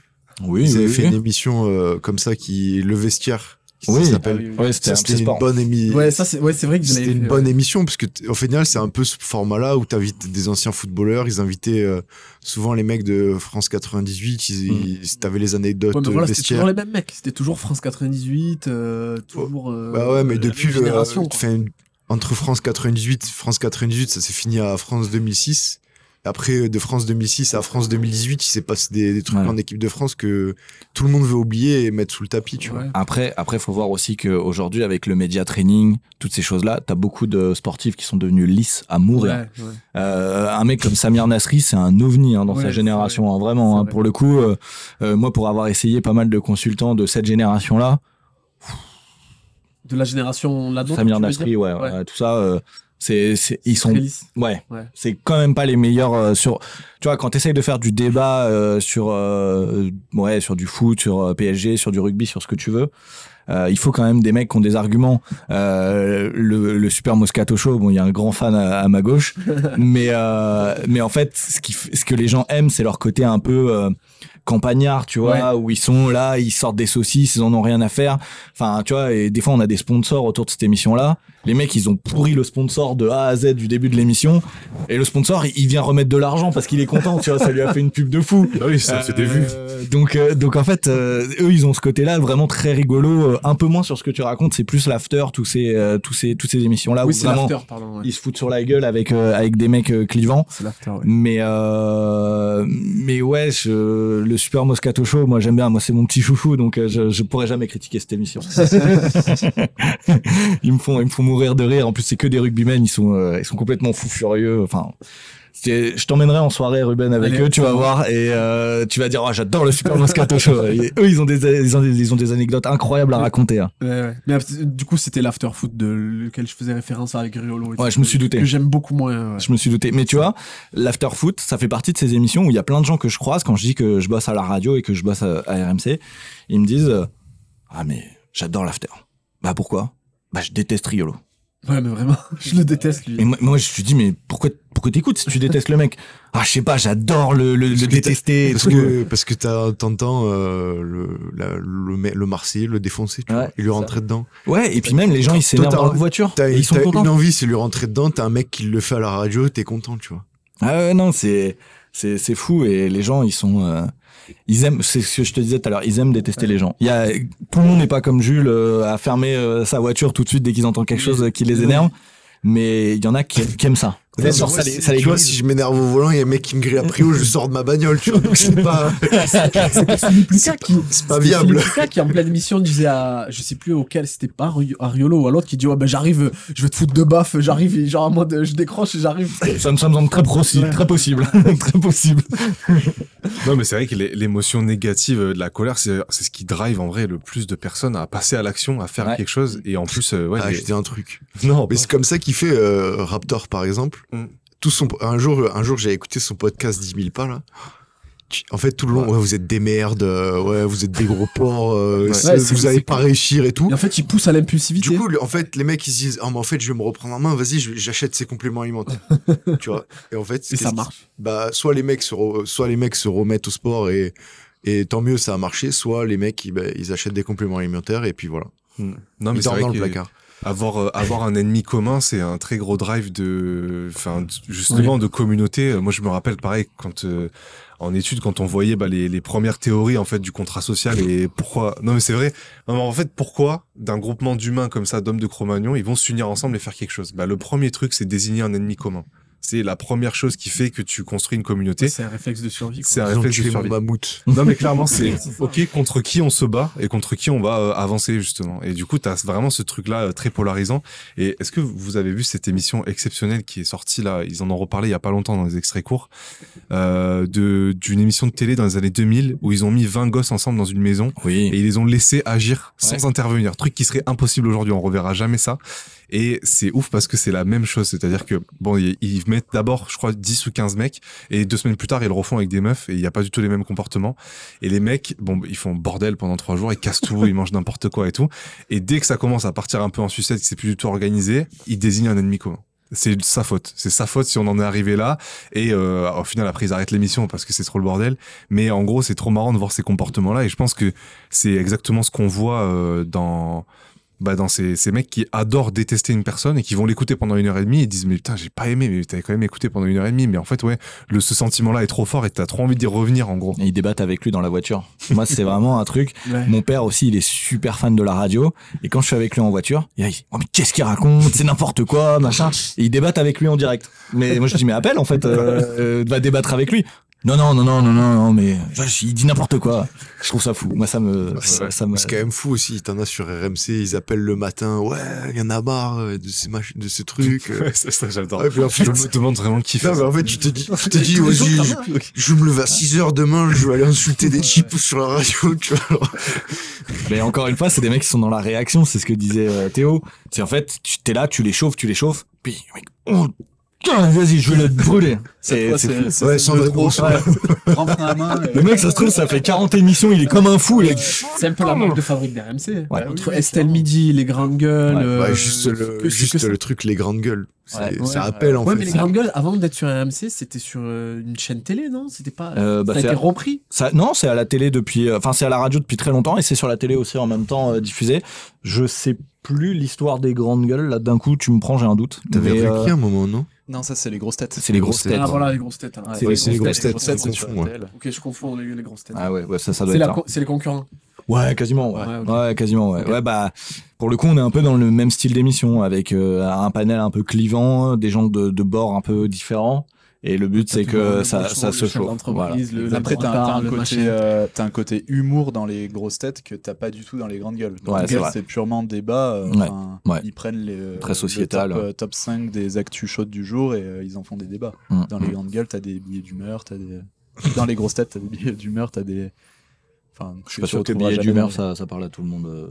Bah, t'as des éditos, des blagues, Ouais, tu vas avoir plus des chroniques un peu c'est pour ça. tout le monde, quoi. Déjà, t'as des humoristes dans les grosses Ouais. Pour dans les grandes gueules aussi. Hein.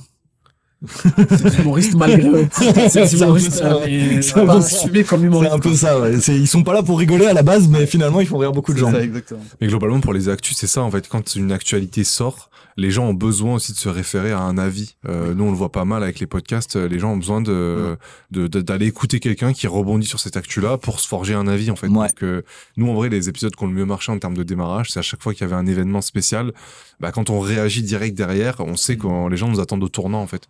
Ouais. Avec l'affaire des games cet été, tout ça. Bah là, on va parler du CrossFit à la fin. Ouais. Tu verras. Ce sera le titre du podcast et voilà. Voilà. Réaction sur ce qui se passe. Et j'avais une question pour vous, enfin Ruben et Jules. En gros, Quentin dans le brief m'a mis comment se lancer dans la création de contenu quand on n'y connaît rien, comme Ruben et Jules qu'on a dû tout apprendre. Alors pas qu'on n'y connaît rien maintenant, mais qu'on n'y connaît rien il y a. Ouais, non, vous 4 êtes calés. ans, Bah, quand on vous êtes commence. calés. Hein. Alors, pour Peut-être même plus que moi d'ailleurs. la petite histoire, je pense que Théo, au début, n'y connaissait pas grand-chose aussi. Ah mais totalement. C'est pour ça que je dis on parce que vraiment Ouais, aucun de ouais, nous et trois en n'y fait- connaissait quoi que ce soit. Et en fait, le truc, c'est que Théo, il a dit, vas-y, moi, je veux bosser avec vous. Et du coup, avec Ruben, on lui a dit, vas-y, go, on bosse ensemble. Et ce qui s'est passé, c'est que déjà, on a essayé de le payer directement dans un premier temps. Ouais. Et ce qui s'est passé, c'est que lui, il s'est occupé que de cette partie-là. On lui a laissé, vas-y, mec, Carte libre. carte blanche, fais ce que tu veux. Ça, c'est fou. Carte blanche, pardon. Carte Non, mais ça libre. passe. libre. Quartier libre. Quartier libre. En fait, fais ce que tu veux et nous on suit, tu vois. Et c'est un peu maintenant sur la création de contenu, nous on donne un peu des idées, on donne nos avis sur ce qu'on aimerait bien sortir parce que c'est un peu le fond, c'est nous qui le produisons, Ouais. mais la forme c'est lui, tu vois. Et après on essaie maintenant de discuter et de trouver un arrangement, mais toute la forme c'est lui et c'est lui quoi. Mais au départ, c'était Théo qui était moteur d'idées, qui vous disait tiens, on va parler de tel sujet, ça c'est Alors, cool et au tout. début, Au début, en fait, moi, j'ai acheté une caméra. En fait, je Ok. me suis dit, Parce qu'en gros, moi je suis arrivé en 2020 et Ruben a commencé en 2018, donc il y a eu D'accord. 2 ans où il a fait tout seul en fait. En fait, la Ok. caméra t'avais commencé en 2019, 2020, ouais. 2020, fin 2019, début En fait, 2020. moi, je voulais créer je voulais vivre du coaching. En fait, c'est simple. Je voulais vivre du coaching des compétiteurs. Ok. Je voulais vivre de ça. Et le truc, c'est que faut se faire connaître quand t'es pas un athlète connu. Dans le sens où même si je faisais des compétitions en élite Marseille, AFI, etc., malgré ça, t'es pas aux Games comme d'autres. Donc très compliqué de réussir à avoir une visibilité. Et du coup, je me suis dit, la visibilité, je vais la créer moi avec ce que je sais de ce que j'ai appris à la fac, ce que je pense être ma vision de l'entraînement et ma vision, on va dire, du CrossFit compétitif, dans quel sens il évoluera et dans quel sens il doit évoluer selon moi. Et en fait, j'ai commencé par créer une page Instagram où je postais des entraînements gratuits tous les jours. Et Ok. j'ai fait ça pendant 1 an et demi. Ouais. Et quand je suis rentré du Canada, je me suis dit, maintenant, il faut commencer à faire des vidéos. Et j'ai acheté une caméra pas chère. Théo, il se fout encore de ma gueule aujourd'hui. Parce que c'était vraiment les caméras pas chères où, tu sais, s'il y a un peu trop de lumière, on dirait que t'es dehors à la neige, au ski, tout est blanc. Ouais. Et du coup, j'ai commencé comme ça. Et je me suis dit, de quoi je vais parler? Je vais pas faire des vidéos que les gens font déjà. En mode comment faire des muscle-up, comment faire ça. Je vais parler de trucs autorégulation en entraînement de force, le rôle de l'oxygène dans l'endurance, enfin les trucs qui sortaient pour moi des sentiers battus et qui étaient intéressants pour des compétiteurs, apporter des nouvelles idées d'entraînement.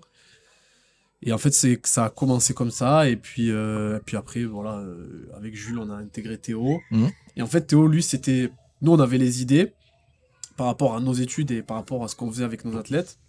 Et Théo, lui, il avait la mise en forme. Et en fait, avec Théo, ça a beaucoup changé parce que moi, je voulais toujours mettre de la complexité et expliquer en détail, etc. Et Jules aussi.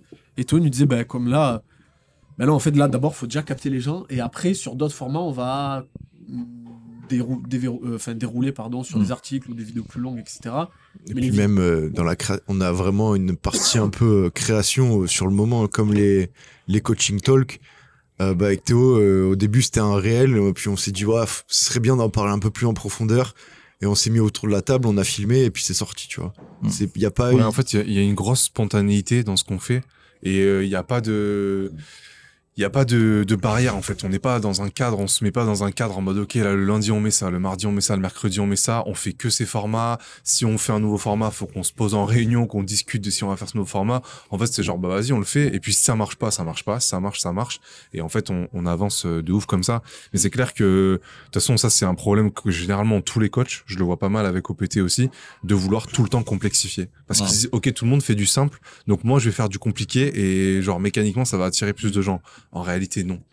Non, vraiment, c'est des règles vraiment sur les réseaux sociaux. En 30 secondes, si tu commences à avoir des mots, il y a 8 syllabes, tu parles de termes que seuls tes potes de fac comprennent et tout, tu vas perdre tout le monde et en fait, tu vas pas du tout te démarquer. Tu vas juste rester très petit parce que personne va voir ce que tu fais, quoi.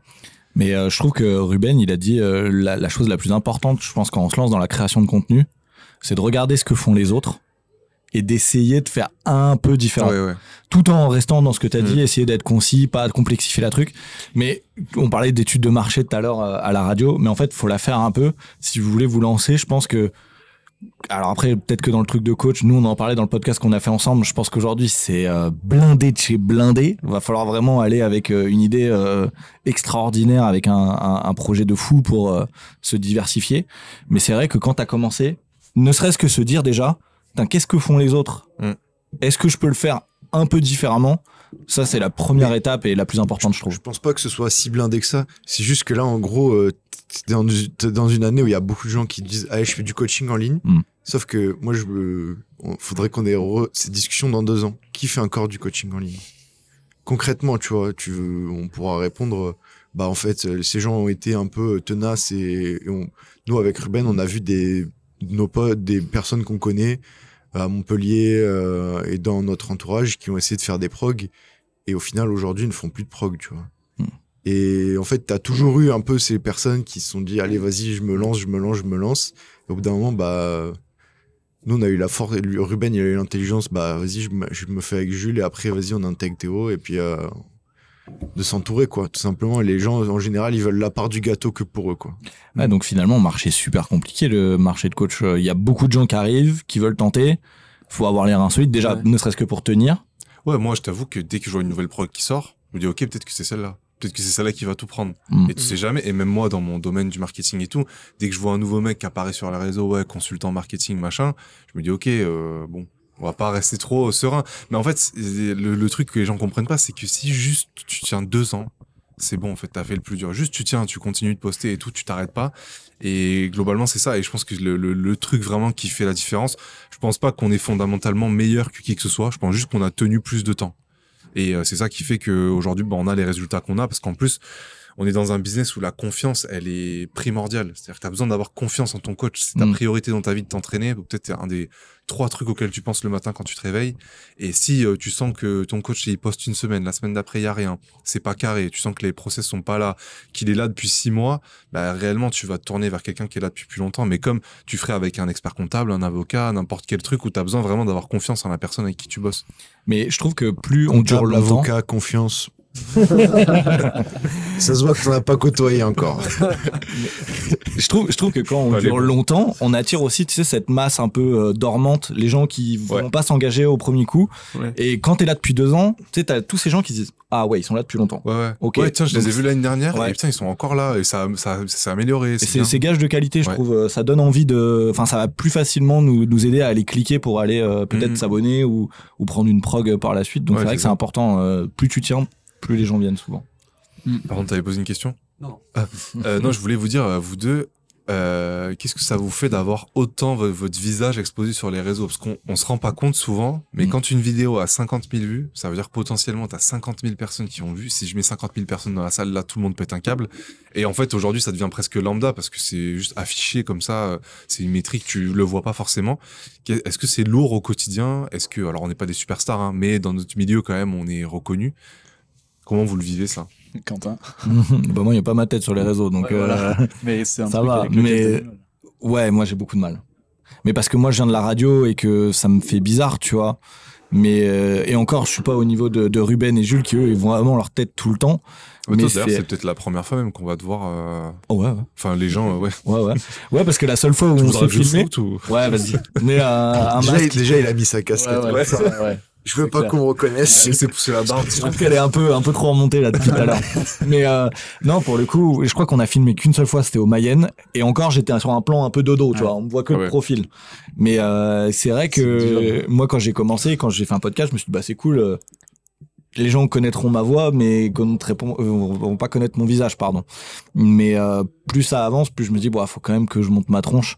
Donc vous qui avez eu le courage de la mettre dès le départ, enfin franchement, je trouve ça impressionnant parce que moi j'aurais du mal. En fait, dans la construction dans l'histoire du podcast, enfin, Quentin, il a attaqué le podcast vraiment parce qu'il était passionné de CrossFit et qu'il voulait donner la parole aux athlètes. Mais il n'y avait pas du tout ce truc de dire un jour je vais montrer ma tête, quoi. Mm. C'était vraiment de l'audio. Mm. Il vient de la radio, donc voilà. Drop-in devait être désincarné. Ouais, Tu vois, c'est les ça. gens devraient juste connaître le podcast et pas forcément le mec qui interviewe. Et en fait, il y a eu un twist, c'est que on est allé au semi Mm. l'année dernière Mm.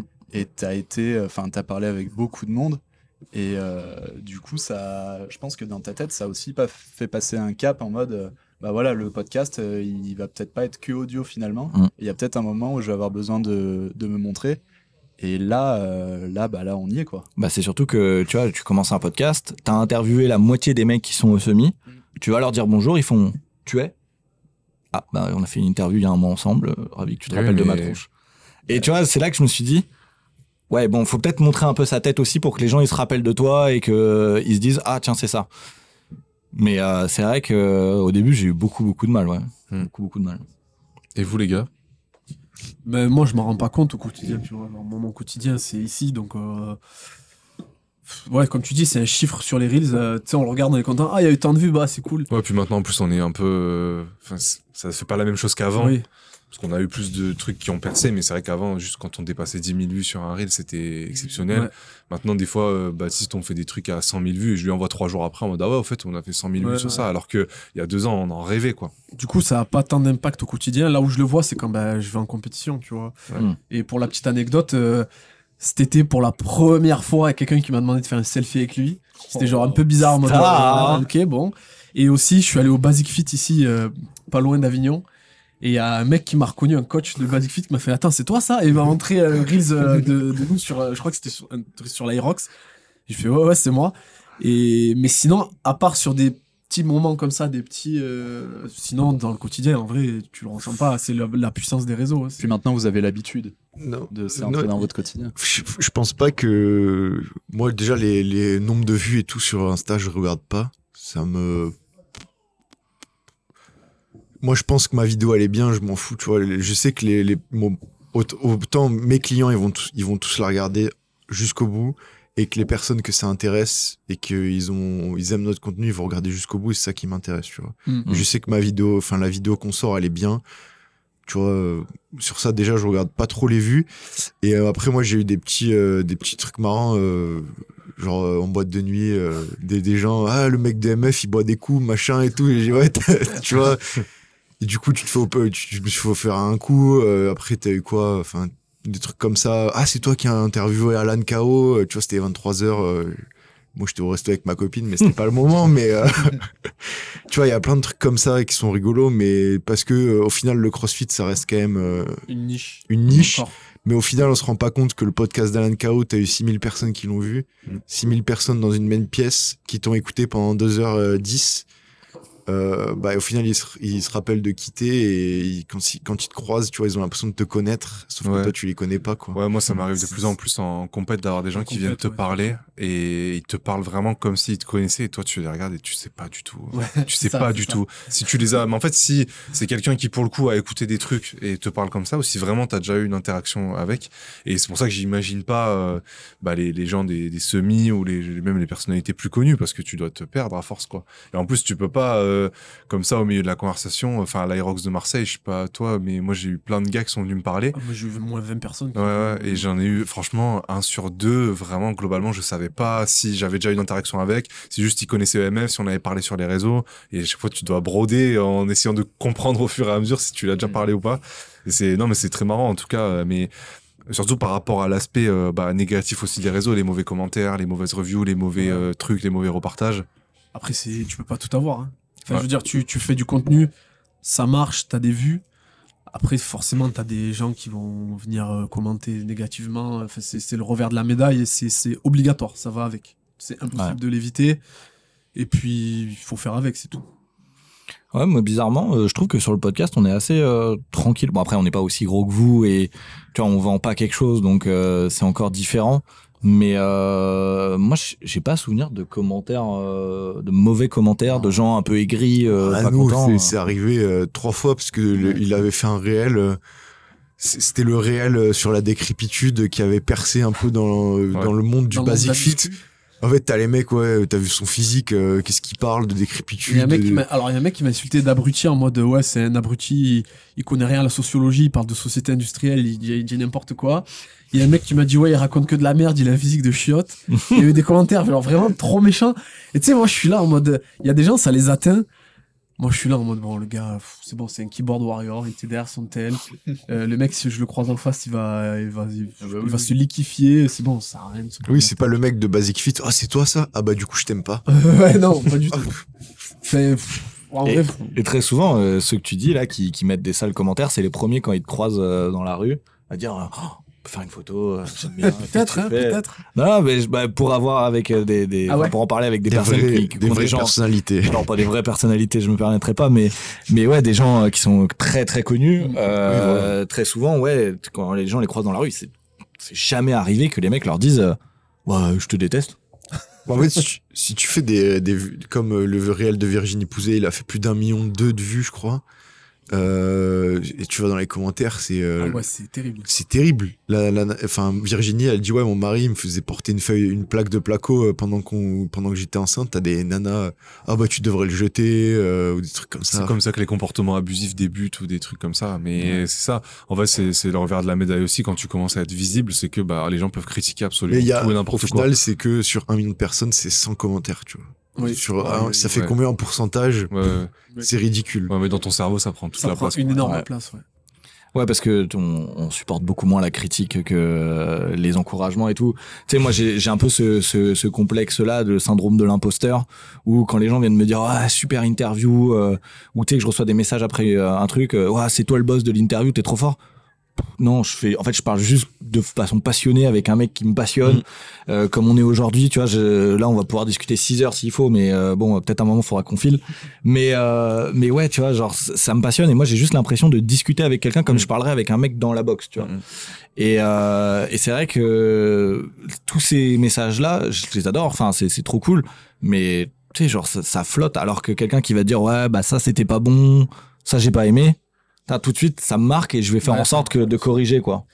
Toi, quand vous lancez Drop-in Podcast, l'intention première, c'est quoi? C'est faire un truc style intérieur sport, mais version de podcast CrossFit? C'est faire Ouais, en fait, moi, je suis passionné de vlog. Je kiffe les vlogs. Je sais pas pourquoi, je pourrais en mettre 40 toute la journée et regarder ça. Ça me passionne de voir un peu l'intérieur, ouais, et les trucs qu'on peut pas voir. Moi, quand on m'empêche de voir quelque chose, j'ai envie de savoir ce qu'il y a derrière.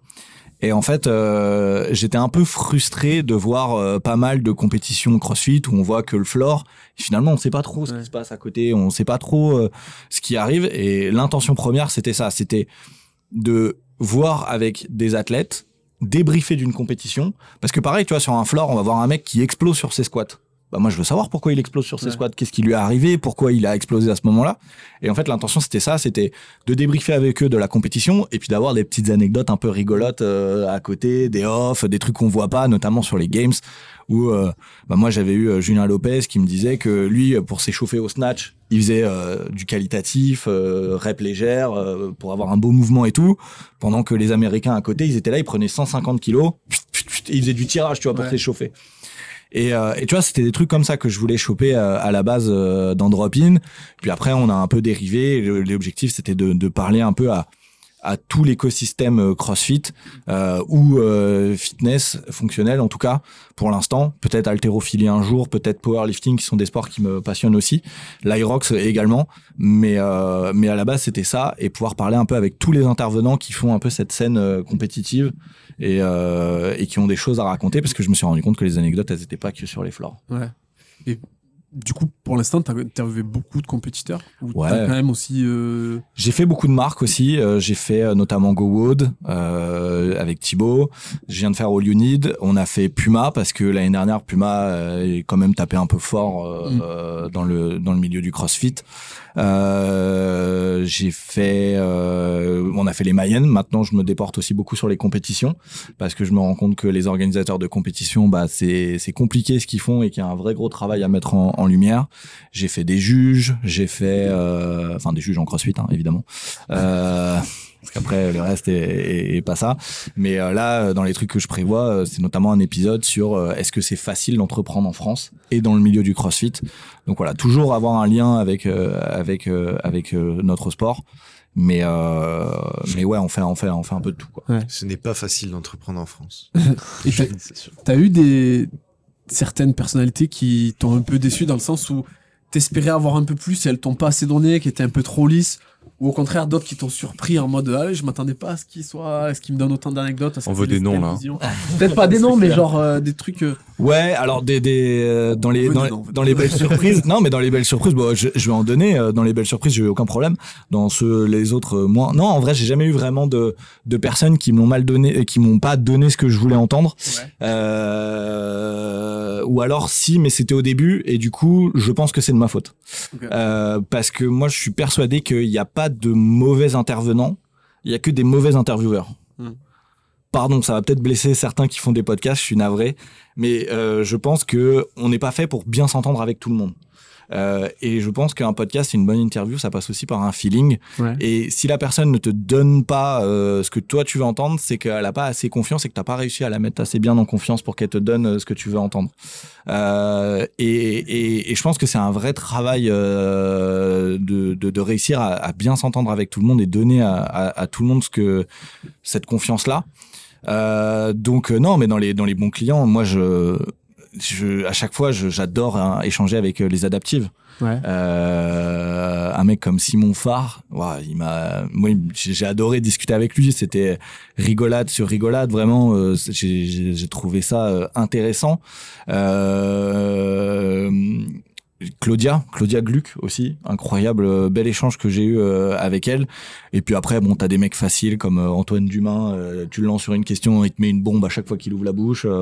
Des gars comme bon, c'est des concurrents, mais les gars de chez Rix Comp, avec qui j'ai beaucoup échangé, on a fait pas mal d'épisodes avec eux. Eux, ils étaient vraiment géniaux. Et puis après, je pense que c'est pas qu'ils donnent moins, mais par exemple les très gros athlètes, ils font attention à leur communication aussi, donc c'est difficile d'aller leur tirer quelque chose. C'est le jeu, c'est normal, c'est à moi d'être meilleur, mais je mettrai jamais la faute sur les athlètes d'avoir fait quelque chose de moins bon. C'est moi qui a pas été bon à ce moment-là, donc pour moi, j'ai pas eu de mauvais clients, c'est juste des jours où moi j'étais moins bon ce jour-là, quoi. C'est vrai que des fois je tombe sur des podcasts moins reconnus, moins vus, et puis c'est vraiment salut machin, présente-toi. Et puis c'est horrible à regarder parce que personne n'est à l'aise et il y a pas de trame en fait, et du coup je sais pas si t'avais déjà vu, si vous avez déjà vu cette interview d'un humoriste, et c'est pour la sortie de son film, et l'intervieweur lui dit tiens, parle-nous de ce que tu veux. Et l'humoriste, il le démonte, il lui dit mais t'es sérieux mec, t'es un journaliste, tu me demandes de parler de ce que je veux, je suis un humoriste, je vais te parler de n'importe quoi, c'est à toi de centrer tes questions. Et je pense que c'est ça aussi les podcasts, c'est une bonne préparation en amont pour avoir vraiment des échanges concrets en fait, et arriver à rebondir. Si tu t'assois autour d'une table comme ça avec rien de préparé, en général ça part très vite, ça tombe très vite à plat, quoi. Ça dépend quel format tu fais. Tu vois, un format de discussion comme aujourd'hui, on peut arriver, s'asseoir et se dire tiens, on a 3 grands thèmes. Mais parce qu'on est déjà rodé sur ça. Exactement. Mais là, si on avait à ta place, enfin à votre place, quelqu'un qui n'a jamais fait de podcast, par exemple, ou peut-être son deuxième, c'est beaucoup plus compliqué, quoi. Ouais. Mais par contre, moi, je conseille à des athlètes qui voudraient commencer à faire des interviews, des choses comme ça, de commencer par le format podcast. Mm. Parce que c'est plus simple, c'est une discussion, tu sais, t'es pas face cam à devoir donner quelque chose sans qu'on puisse vraiment te demander. Là, tu peux être ouvert à une discussion, te lâcher plus facilement et te dire, ok, bah en fait, c'est pas si dur que ça. Et finalement, après, devant une caméra, t'en sortir beaucoup mieux. Donc, moi, c'est quelque chose que je conseillerais, commencer par des formats un peu, ouais, podcast, soit filmé, soit pas filmé. Mais commencer par cela, je pense que c'est un vrai bon début pour commencer le média training, si on peut parler de média training. Les gars, pourquoi nous, on a commencé à faire des podcasts? C'était quoi l'ambition au départ? Je sais même plus. On s'était dit quoi? Juste, faut qu'on fasse du contenu long? C'était pour faire du contenu. C'était vraiment pour faire du contenu. Et au début, on voulait faire des podcasts sur des sujets qui étaient pas trop, on va dire, qui sortaient un peu des sentiers battus. On avait fait un podcast sur Drogue, l'effet sexe. de l'alcool, de la drogue et du sexe sur l'entraînement. Genre avec les études à l'appui et tout. Non, mais attends, mais faut que j'aille le réécouter celui-là parce Non, que on l'a mis en archive. Ouais. Non, c'est bon, Oh on non. va enlever, on peut pas laisser ça. On peut pas laisser ça. On avait des podcasts, on avait des hooks de podcasts. C'était moi qui c'est un Ricard. Genre, il y a un podcast qu'on a fait, il y a un pack de 20 DSP sur la table. On Et a à la vu fin, il n'y a plus rien. Il n'y a plus rien, que des cadavres. Moi, devant moi, il y a 10 DSP, je suis sec, tu vois, c'est... Ah ouais, c'était le média training, il était en négatif à l'époque, il avait rien. excellent. Mais tu vois, ça, c'est des débuts que on pouvait faire il y a, je sais pas quand est-ce que vous avez commencé, ça doit faire 3 ans. 2021. 2020. En vrai, c'est 20, 3 ans, 4 ans en arrière, c'est rien. Ouais, donc, c'est pas si loin que ça. Et pourtant, la vitesse d'Internet, c'est si loin. Ouais. Bah oui, mais C'est- au final, on a mis... tu mets 3 ans à atteindre 18 000 abonnés, presque 19 000 sur Instagram. Du coup, tu prends un tiers qui regarde nos podcasts, à peu près. Et au final, bah, ces gens-là, au début, quand on sortait ça, il y avait 300 vues sur les podcasts. Et 300 vues, ça devait être 300 personnes qu'on connaissait. Pour être honnête, il n'y avait pas beaucoup de concurrence aussi. Dans le sens où il n'y a pas beaucoup de podcasts de CrossFit français à cette époque. Bah, il y avait Upside Strength, et c'est tout. Et Power Camp. Et l'atelier Fit. Ouais. Il y avait Ouais, pas mais déjà l'Atelier Fit, il a fait 3 Stronger épisodes. Things. Stronger Things, ils faisaient pas déjà Julian, tout ça. En 2020, je sais plus. Bon, je sais pas. En tout cas, en je- présentiel, t'en voyais pas beaucoup, hein, des mecs Ah non, qui en se posaient autour présentiel, d'une oui. table et qui faisaient le truc. Mais même encore aujourd'hui, hein. Oui. Oui. Encore aujourd'hui, hein, moi, c'est de temps en temps que j'arrive à me déplacer pour aller faire quelque chose avec des gens. Ce qui est 15 fois mieux. Si je peux vous conseiller quelque chose, si vous commencez les podcasts, faites-le en présentiel parce que c'est complètement différent. Ouais, ça change tout. Et c'est très dur d'aller casser l'écran. Enfin, tu vois, quand t'es en distanciel avec quelqu'un, de passer à travers l'écran pour que la personne soit bien, soit à l'aise. Mais ouais, c'est aujourd'hui, même en CrossFit, il y en a pas tant que ça. Et même les gros podcasts américains, ils sont tous en distanciel, hein, quasiment. Ouais, Mais parce que c'est beaucoup plus simple. Bah oui. Ouais. pour avoir des La invités. ouais. logistique de l'organisation, tu peux te permettre de caler quelqu'un pendant 1 heure en le laissant chez lui, alors que là, C'est pour ça que moi j'ai commencé comme ça aussi, hein, parce que des Guillaume Briand, tout ça, je les aurais pas eu si je devais me déplacer, c'est sûr. même au niveau financier, Et tu peux pas tenir le rythme d'un par semaine si tu te déplaces dans toute la France. Ou alors faut faire vraiment que ça. ouais, c'est ça. Ouais, non, mais c'est ça. C'est ça. Bah, nous, en fait, c'est ça le fin mot de l'histoire, c'est qu'on a commencé avec nos petits moyens et puis à un moment donné, en fait, on a fait une grosse pause pendant quasiment 1 an et après on s'est dit ok les gars, faut qu'on redémarre, mais on peut pas redémarrer avec un micro comme ça vite fait. Faut qu'on se mette un peu dos au mur, qu'on investisse vraiment. Et de là, on a acheté ces micros, ces pieds, on en a racheté un après par la suite, je crois. Et on s'est dit bon allez, maintenant on y va vraiment. Mais ouais, ça reste compliqué là. T'as vu pour installer, on a dû tout bouger, là, tout décaler à côté et tout. Mais bon, ça se fait quand même et c'est cool. Ouais, mais en vrai, si on parle un peu oseille, parce que les gens ils aiment bien qu'on parle argent, mais Ouais. sans vraiment le dire. Finalement, là, t'as quoi? T'as celle-là, elle doit te coûter 400 €. Ouais. Les micros, c'est quoi? C'est 120 pièces. 120 pièces. Donc finalement, bon, c'est un petit billet, hein, T'es à mais 1000. évidemment. T'es à 1000 balles, je pense, juste la Scarlett, les micros, les pieds, Ouais. et ça. Et les câbles aussi. Ouais. Je sais plus si les câbles étaient avec, bref. Et après, la caméra aussi. Oui, mais après, caméra. filmer, ouais, moi, si tu fais juste un podcast audio, Ouais. pour 1 000 €, parce qu'il faut prendre un peu le PC aussi pour faire du montage, vous pouvez faire quelque chose. Donc, Ouais, mais 1000 €, et il de y bien. a, il y a 2-3 ans, c'était chaud de sortir 1000 € là, comme ça, un mois d'un coup. Ah oui, non, bien D'avoir sûr. 1000 € de trésor et de mettre dans ça, surtout de mettre dans des trucs qui vont pas te rapporter direct. Ouais. Oui, c'était osé. Et je pense qu'il y en a beaucoup qui le font pas pour ça, justement. Parce Ouais. qu'ils se disent, bon, bah, l'investissement, il va être rentable dans peut-être 2 ans, donc bon, c'est pas de suite, quoi. Bah, C'est ce qu'on disait en début d'épisode, c'est qu'il y a un moment aussi où il faut se lancer. On n'a Mhm. peut-être pas le dernier micro professionnel, Mhm. mais Mais il faut y aller. Il y a de très bons micros qui coûtent pas si cher. Enfin, faut y aller. Les idées, on les a, et c'est comme ça qu'on se rôde aussi. Dans le podcast, sur les réseaux sociaux, c'est pareil. Et ça, c'est le prix pour du présentiel, pour être tous ensemble réunis autour d'une table. Moi, j'ai commencé à distance. Mon micro, il m'a coûté 150 €. J'avais un PC. Voilà, fini. T'as pas besoin de forcément plus. Donc, tu peux en avoir pour à peu près tous les tarifs. Mais prenez un micro bien, de marque, connue et réputée depuis longtemps. Pas celles qui viennent de naître. On est sur le même truc. Quand c'est là depuis longtemps, c'est qu'il y a une raison. Donc, prenez des marques réputées. Ouais, c'est clair. Bon, on va passer un peu sur le circuit CrossFit en ce moment. Quentin, tu as parlé beaucoup récemment avec des athlètes de leur avis sur sur le circuit compétitif et tout. Ouais. Jules, tu penses quoi de ce qui se passe en ce moment au niveau de... Du coup, déjà, on peut dire qu'est-ce qui se passe pour oui, justement. Ce qui se passe, c'est qu'en fait, CrossFit a complètement changé sa façon de se qualifier. C'est uniquement en ligne, que ce soit quart, enfin, il n'y a plus de quart, je crois que c'est Open demi directement. Le top 1% des Open fait des demi en ligne, puis les 30 meilleurs athlètes 20 meilleurs, et ensuite 10 places dans les in-person qualifiers. T'as raison, c'est ça. Oui, pardon, t'as raison, Ruben. Ouais, donc 20 personnes, donc déjà 20 sur 1% de la population qui fait du CrossFit, c'est déjà très peu. Donc ça fait 30 en tout à la fin sur le circuit. C'est 10 de moins que l'année d'avant. C'est en équipe, c'est encore moins que l'année encore d'avant, je crois, qui avait déjà réduit.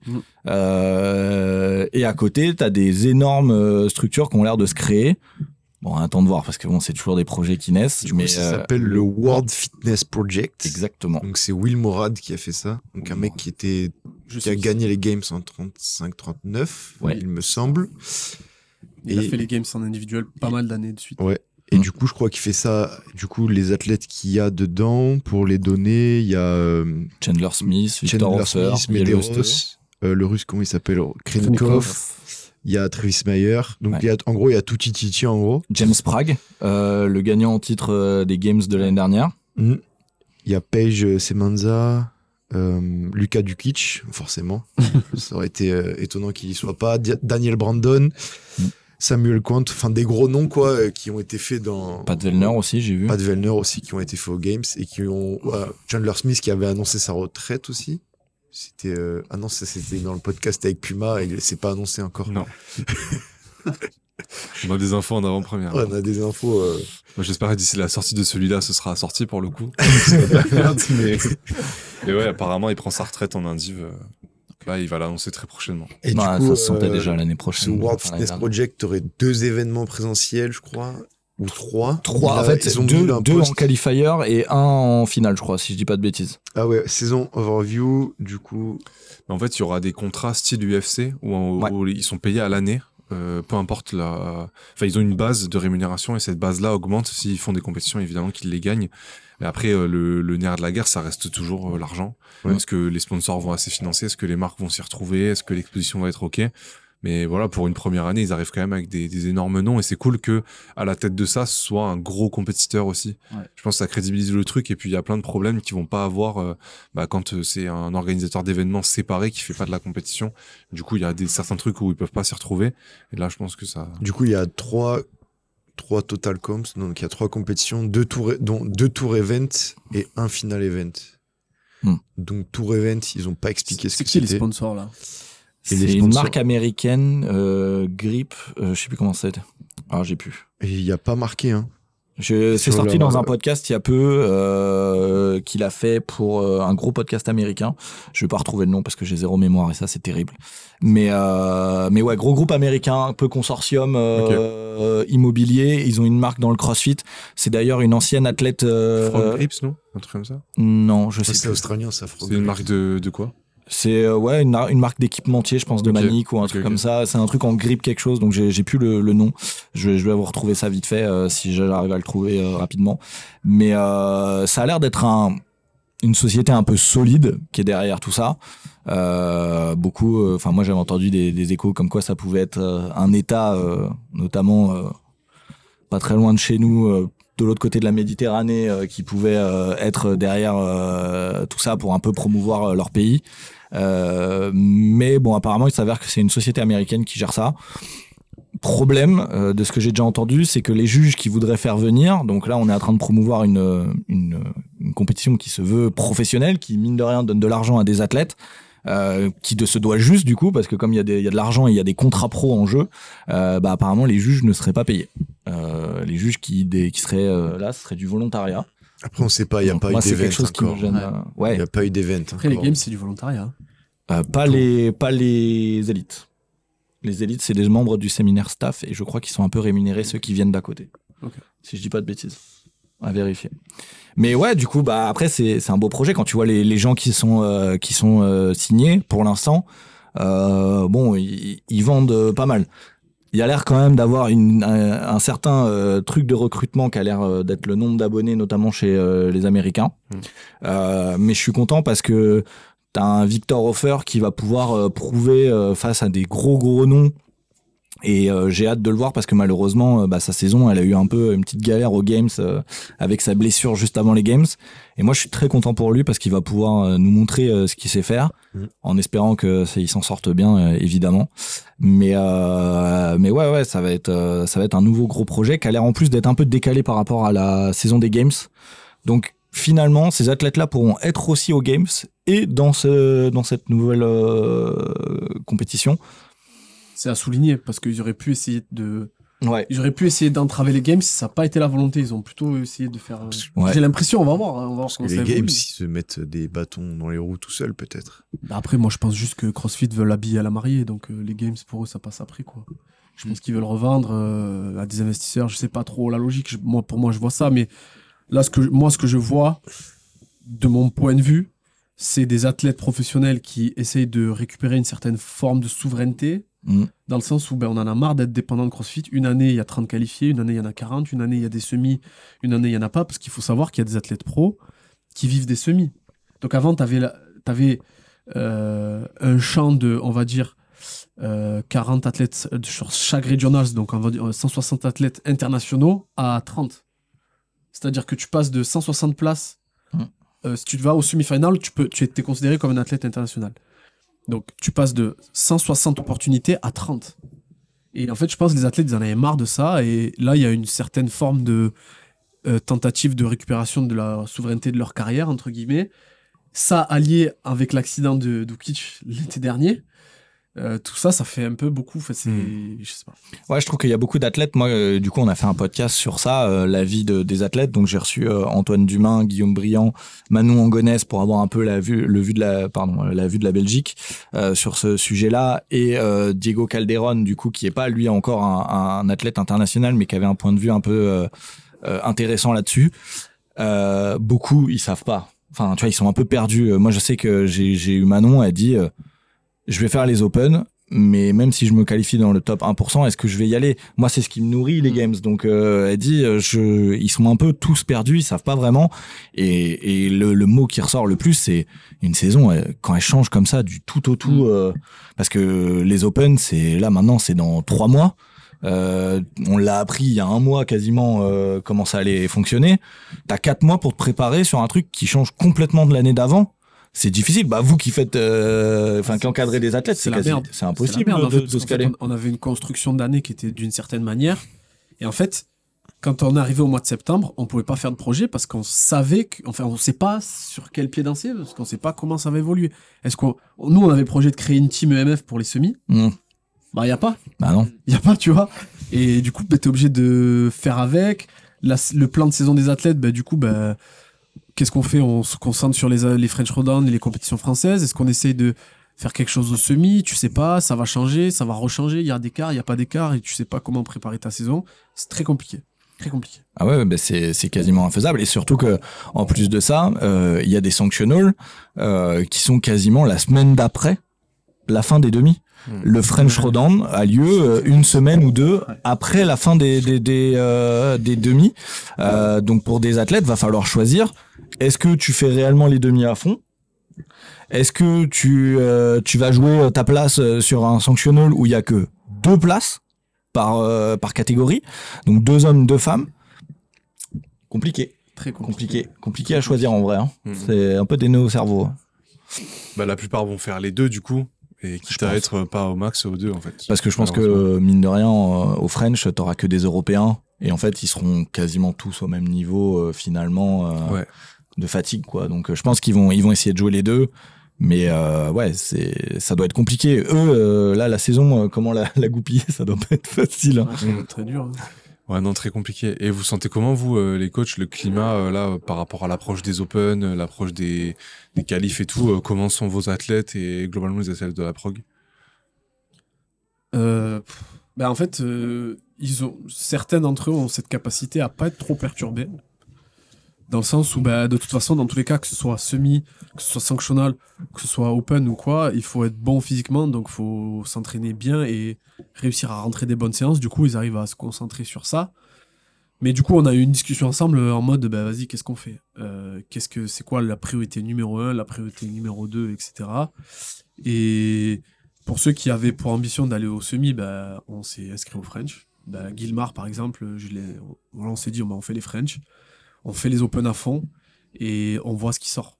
On fait la qualif des French et des Open à fond, c'est dans le même mois. Enfin, disons que la qualif des French finit peut-être 9 jours après, il y a les Open qui commencent. Un truc comme ça, ou 7 jours après. Donc on va faire en sorte de faire ça comme il faut et puis on va voir après. En fait, ça va être au fur et à mesure. Il n'y a pas de projet au long terme. Là c'est qualif par qualif, quoi. Et puis le truc qu'on n'a pas dit, c'est que là, on est sur le top 1%. Jusqu'à présent, sur la saison CrossFit, c'était 1% de ta région. Là, c'est 1% au monde, hein, si Ouais. je dis pas de bêtises. Ouais, hein. Donc, tout à fait. finalement, faut être juste dans le top 1% de tout le monde. Coton. Et puis ça dépend du nombre d'inscrits, parce que c'est un pourcentage. Oui. Ouais, Donc ouais. s'il y a 500 000 inscrits, c'est pas la même que s'il y en a 200 000 en termes de place. Ah oui, c'est ça. Et puis, il va falloir voir, ouais, effectivement, la participation à l'Open, si elle va être importante ou pas. Ouais, c'est dur. En fait, tu balances. Là, c'est la roulette. Ouais. Tu balances la bille et puis tu vois si tu tombes sur ton bon chiffre. Là, pour les athlètes, ça doit être dur de se raccrocher à un jeu de hasard comme ça, un peu compliqué, quoi. D'où la réaction de la création de ce truc-là. Ils ont besoin de quelque Ouais. chose. On parlait tout à l'heure de récurrence, stabilité, etc. En fait, pour faire une carrière dans le sport, que ce soit attractif, il faut de la stabilité un petit peu. Ouais. Oui. Non, mais c'est sûr. Mais après, moi, on le voit, tu sais, dans le foot, là, il y a pas longtemps. Bon, désolé pour ceux qui aiment pas trop le foot, mais il y a eu cette histoire de ligue fermée un peu. De la le Ligue Real des Madrid Champions. et tout Voilà, ça. exactement. Comment ils voulaient l'appeler déjà? La Ligue des Nations. Non, la Super League. Super League. La Ligue des Nations. Ouais, je crois que c'est la Super League, un truc Super comme ça, quelque chose comme ça. Et finalement, tu vois que les supporters, ça leur a pas trop plu. Non. Après, on est sur un supporterisme un peu différent. Mais est-ce que les ligues fermées, c'est vraiment quelque chose qui crée de l'histoire, tu vois? Ça va être dur aujourd'hui. Un James Prague, mec qui a gagné l'année dernière. Est-ce que sur une ligue fermée comme ça, il va s'en sortir? Quand tu Tu dis vois, ligue fermée, c'est-à-dire? Quand t'as 20 contrats pro qui sont re-signés l'année d'après, alors oui, logiquement, il me semble que c'est par rapport à leurs résultats, mais est-ce que ça va être vraiment Il n'y a ça? pas de porte d'entrée au résultat comme les Open ou les semis. Je sais C'est ça pas. que tu veux dire. Je sais pas, j'ai peut-être pas bien lu ou j'ai un peu lu en diagonale, donc ça se trouve j'ai un peu loupé cette info-là. Mais est-ce que ces 20 contrats pro qui doivent être signés chaque année, et c'est des athlètes qui eux vont gagner de l'argent? Est-ce qu'ils vont changer? Est-ce que ça va bouger? Est-ce que c'est lié aux résultats? Est-ce que ça va être les 20 premiers de l'épreuve finale qui vont avoir les contrats pour l'année d'après? Ouais, mais du coup, admettons, il y a un athlète qui est pas dans les 20 qui rentre dans le circuit, qui est meilleur que certains. Comment est-ce qu'il rentre dans le circuit? Il me semble il y qu'il a des un qualifieurs. système T'as de des- montée-descente. Oui, Ouais. t'as des Ok. qualifiers. Ouais. Là, ils ont pris un pack de 20 personnes, hommes et femmes, et puis Pour faire un lot de début. Et C'est tu ça, vas avoir au 10 début. places, tu as des qualifiers en ligne, si je dis pas de bêtises, au nombre de 2. Donc je pense que tu dois avoir, tu sais, ils vont cumuler les 2 scores sur les 2 qualifiers. Je sais pas trop comment ça va fonctionner. Mais tu vois, encore pour un truc qui est censé arriver à la fin de l'année, je trouve que il y a beaucoup d'incertitudes et même beaucoup eux- de trucs d'ombre. Même eux, ils ont des incertitudes. Après, faut voir le verre à moitié plein. Quand on est dans cette disposition, tout est à faire. Donc c'est aussi une bonne chose quand tout est à faire. Ça veut dire que tout est à construire et ça peut être bien aussi. après, d'un point de vue des athlètes, c'est des personnes, certes, il leur faut un objectif, mais eux, leur objectif, c'est d'être le meilleur. Donc, que ce soit aux Games ou à cette compète-là du World Fitness Project, ils vont faire en sorte d'être le meilleur possible. Et eux ne vivent pas parce qu'ils vont aux Games ou parce qu'ils vont à cette compète-là. ils vivent parce que ils ont des sponsors. Et ça, c'est grâce aux réseaux sociaux. Leur job, ça va être de s'entraîner, de se filmer, de créer du contenu. Et tout simplement donner envie aux... Enfin, tu vois, moi, il y a un mec que j'aime bien, Adrien Moonweiler, je trouve, tu vois, quand il était athlète professionnel Nike, son feed, il te faisait un truc, tu vois, tout était trop stylé. Et tu prends des athlètes, eux, et maintenant, leur travail, ça va être un peu de promouvoir leur personal brand, quoi, de créer un truc autour d'eux, quoi. Oui, il y a une part de ça, mais tu t'as pas de personal brand si t'as pas eu de résultat. Enfin, je veux dire, je suis si pas t'es d'accord. si t'es pas un bon athlète, je suis désolé, mais c'est compliqué, c'est beaucoup plus Tu compliqué. peux avoir une personal brand, Ruben Valero. Oui, mais moi, je suis tu peux je suis la coach, développer. je suis MF, mais Oui, mais même en tant qu'athlète, tu vois, tu peux promouvoir le fait de kiffer s'entraîner et de faire de tout. Tu vois. Mais il y a une part de résultat quand même. Quand t'es exposé sur le circuit monde, disons que ton personal brand, il est plus facile à développer aussi quand même, malgré tout. Enfin, je sais pas ce que t'en Oui, penses. mais Oui, c'est clair. c'est quand même leur travail aussi derrière. Ah oui. Malgré eux, t'as aucun mec des games qui ne poste pas. Bien sûr. Tu vois. Bah, je pense que parmi les 20 qui n'auront pas de contrat pro, parmi les athlètes, on va dire, du circuit mondial, il y en aura qui seront pas dans les 20 avec le contrat pro et qui seront quand même pro, mais d'une autre manière. Ça, Oui. ça c'est certain. Ah oui, bah déjà dans ceux qui n'ont pas signé, t'as beaucoup de gars de la prog de Rich Froning, bah à part le russe. Beaucoup de ces athlètes-là, qui sont des athlètes professionnels aujourd'hui, peuvent prétendre à une place dans ces 20-là, et je crois qu'il n'y en a pas tant que ça finalement dans les 20 T'as qui ont déjà été Maleros donnés. aussi, je crois. Je suis Rich Running. Il a signé. Ah ouais, bon, autant pour moi, alors j'ai loupé ce nom-là, mais ouais, je trouve qu'ils sont pas tant que ça finalement. Tu vois, des Canadiens, des Samuel Cournoyer qui pourraient prétendre, qui fait un bon rogue. Tu vois, il y en a Non, pas beaucoup, mais c'est à lui de monter, comme Oui. Pelli nous disait en podcast. L'objectif, c'est pas que ce soit une compète inclusive. Non. C'est que y ait le meilleur qui en sorte, tu vois. Ouais. Et si le meilleur, il doit passer par des qualifiers pour aller prouver que c'est le meilleur, il le fera. bah là, le parcours, il sera incroyable. Hein. Franchement, le mec qui passe en qualifier, il arrive, il fait. Ouais, top mais 1, un Cournoyer, par après. exemple, il peut aller à la compète finale. Ah oui, Il bien sûr. peut se présenter, avoir la prétention de se présenter. Non, mais moi je dis pas que c'est mal, hein. Je dis juste que j'ai hâte de voir ce que ça va donner, et pour le coup je suis vraiment impatient parce que ça ressemble plus au genre de compétition fair que moi j'aime bien, tu vois, genre je les trouve finalement peut-être un peu plus justes, mais voilà, est-ce que ça va changer chaque année? Après, le niveau, c'est pas fait pour être juste. C'est vrai. Et toi, Quentin, par rapport au podcast, qu'est-ce que tu trouves qu'il manque aujourd'hui aux compétitions, que ce soit les games ou même des compétitions nationales? Qu'est-ce qui manque dans la communication et dans l'approche médiatique? Moi, c'est dur parce qu'en vrai, je trouve que, en tout cas, nos compétitions nationales, quand on regarde les French, les AFI, tout ça, les Mayenne, Marseille, je trouve qu'ils font un sacré beau travail. Moi, j'ai du mal à critiquer nos compétitions nationales parce que je vois pas beaucoup de sports qui ont des compétitions d'un tel niveau que ce qu'on a aujourd'hui. Il y a des choses à revoir, notamment peut-être sur le sportif. Moi, j'en ai pas fait assez pour pouvoir critiquer ça, mais je trouve que dans un point de vue spectateur, déjà les mecs ils se donnent pas mal. Peut-être, mais ça va venir avec le temps. Peut-être un peu plus de professionnalisme dans le sens où quand des gens auront développé ça, qu'avec le temps ils auront fait, comme on disait tout à l'heure sur les podcasts. Ils auront réussi à se lancer, ils auront fait pas mal de trucs. Là, potentiellement, je pense qu'on aura vraiment des events de qualité. Après, moi, sur les games, ce qui me choque depuis que vraiment je suis le circuit, c'est que chaque année ça change. Enfin, moi, c'est un truc. Je vois très peu de sports. Le foot, si on prend le foot, le basket, la NBA. Pour arrêter de parler de foot, mais la NBA, ça fait combien d'années que les règles elles ont pas changé, quoi. Oui. Donc c'est toujours la même chose.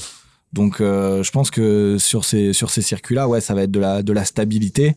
Mais malheureusement, est-ce que tu peux avoir de la stabilité quand il t'arrive des accidents comme l'année dernière? Faut changer des choses aussi. Donc il y a des choses à changer. Donc d'un côté, j'ai envie de te dire, faut changer des trucs, et de l'autre, faut réussir à rester le plus stable possible. Donc Est-ce que sur les compétitions nationales, l'étape d'après, c'est que ce soit plus visible télévisuellement, selon toi? Dans le sens Ouais. où, quand tu regardes le live YouTube, t'as l'impression de regarder Eurosport, quoi. ouais, bah tu vois. Est-ce que tu veux vraiment vendre tes droits télévisuels à un Eurosport qui finalement va te faire un truc bon? Non, mais c'est pour ça que je dis l'étape d'après, c'est pas que ce soit pas que ce soit sur Eurosport, mais que t'aies l'impression de regarder, que t'aies l'impression de regarder un truc vraiment avec plusieurs caméras, plusieurs. Je pense qu'on peut faire tout aussi bien sur Internet. Après, oui, le problème, c'est que des droits audiovisuels, déjà, ça rapporte beaucoup. Même ne serait-ce qu'un contrat sur Eurosport, ça demande beaucoup. Mais oui, je pense qu'on va pouvoir finir par se professionnaliser vraiment bien. Après, il y a beaucoup de choses qui complexifie le fait d'être professionnel, comme on voit pour du foot, du basket, avec des infrastructures costauds. C'est que c'est les endroits où on pratique notre sport. Notamment, tu vois, le faire dans un hangar avec une connexion internet costaud. Tu vois, en fait, il y a des contraintes techniques aujourd'hui qui nous permettent pas de filmer.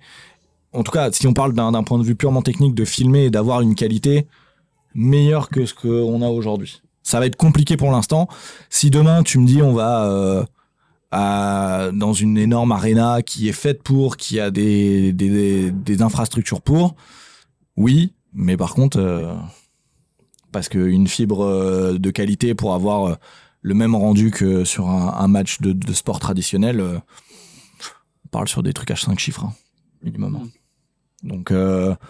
Donc ouais, ça commence à chiffrer tout de suite.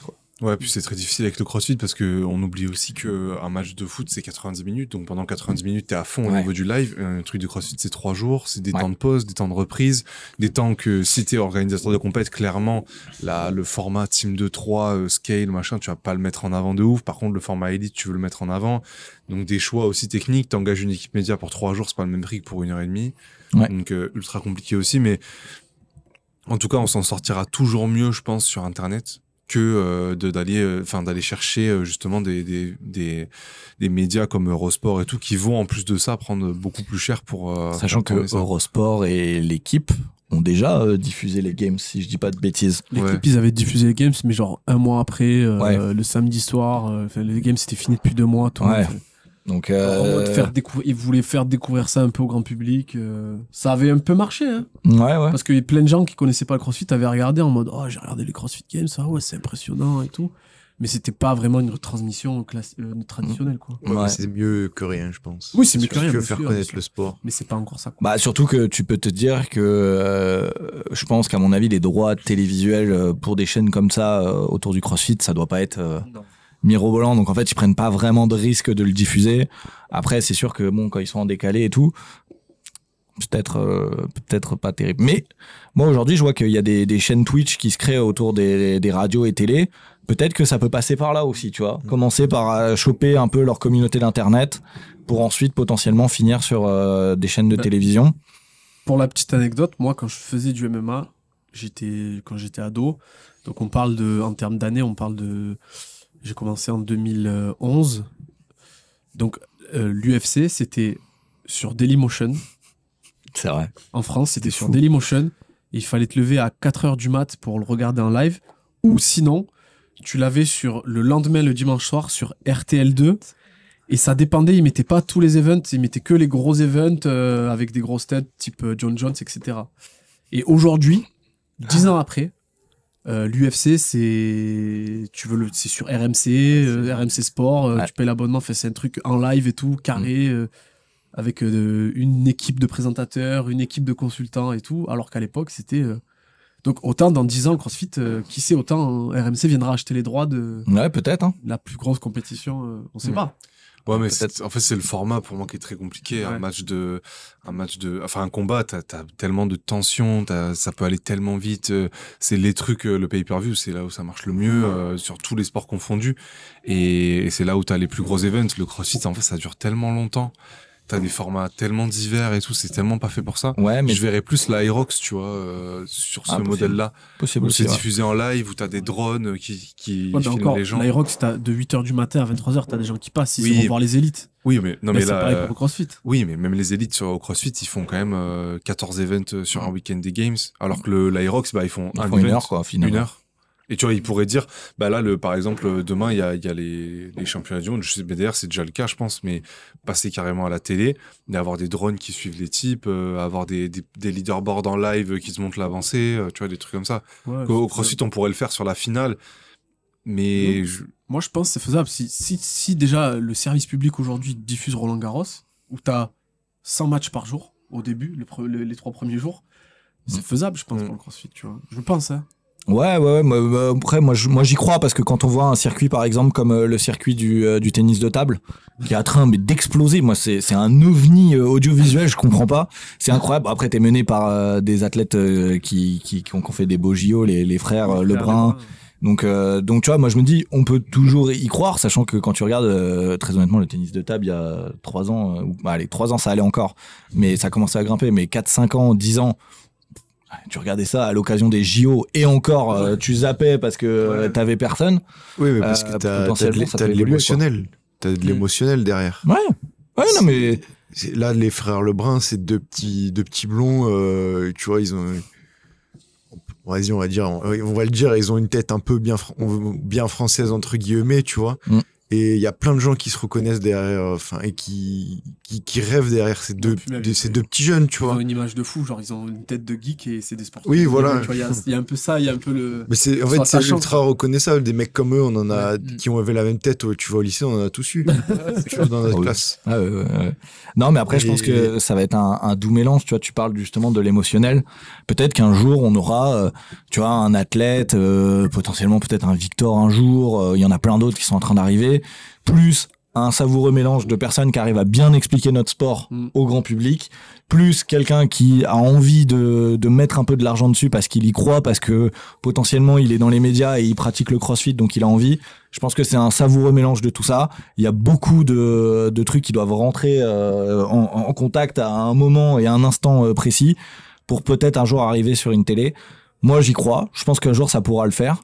Mais voilà, va falloir un peu de temps, je pense. Et tu parlais de faire découvrir au grand public, c'est pareil. Enfin, il y a un enjeu de lisibilité des compétitions en elles-mêmes. Enfin, aujourd'hui, moi j'ai commencé le CrossFit il y a pratiquement 1 an. Sa première compétition, je l'ai emmené au semi à Lyon. Ouais, j'ai commencé. Et c'est clair. Et c'est compliqué déjà de comprendre quand tu es sur place les WOD, comment ça fonctionne, les charges, les temps, les catégories, etc. Et ça, c'est pareil. Enfin, on en avait discuté avec Thomas, qui était speaker des Mayenne. Tom Speak. Quand tu es speaker, c'est pas être speaker d'un match de foot, c'est que tu as toute une partie pédagogique à mettre en place, qui est hyper intéressante, mais qui est hyper compliquée.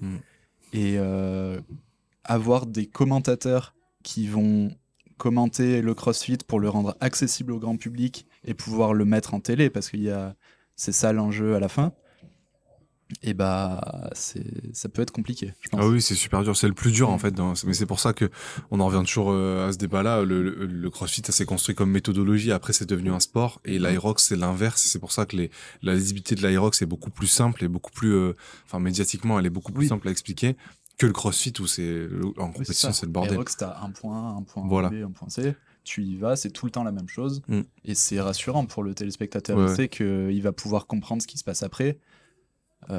Au CrossFit, tu l'as pas, ça. Ouais. Bon, ils essayent après au ROG, ils font quand même vachement attention au floor, à l'enchaînement des WOD, à l'enchaînement des stations, à que ce soit très visuel, très compréhensible et que tu puisses globalement d'un coup d'œil comprendre, même si t'es pas forcément, même si t'es novice, tu comprends globalement qui est devant.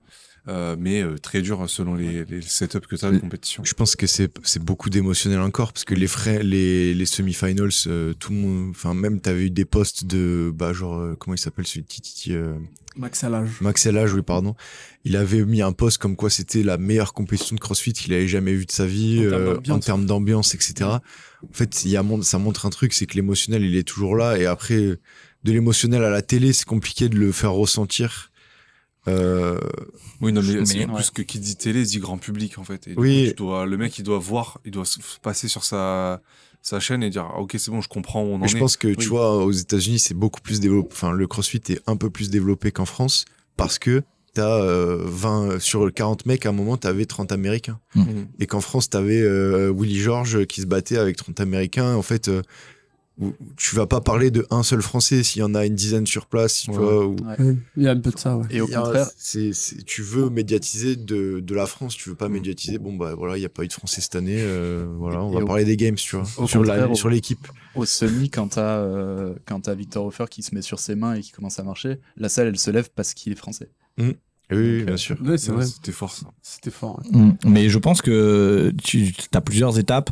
T'as le Willy sera toujours notre premier Français qui est allé aux Games, qui a un peu montré la voie, qui a créé en tout cas une espèce de niche en France où on a commencé à essayer d'y croire et se dire bah c'est bon, les Français on est peut-être pas si mauvais que ça.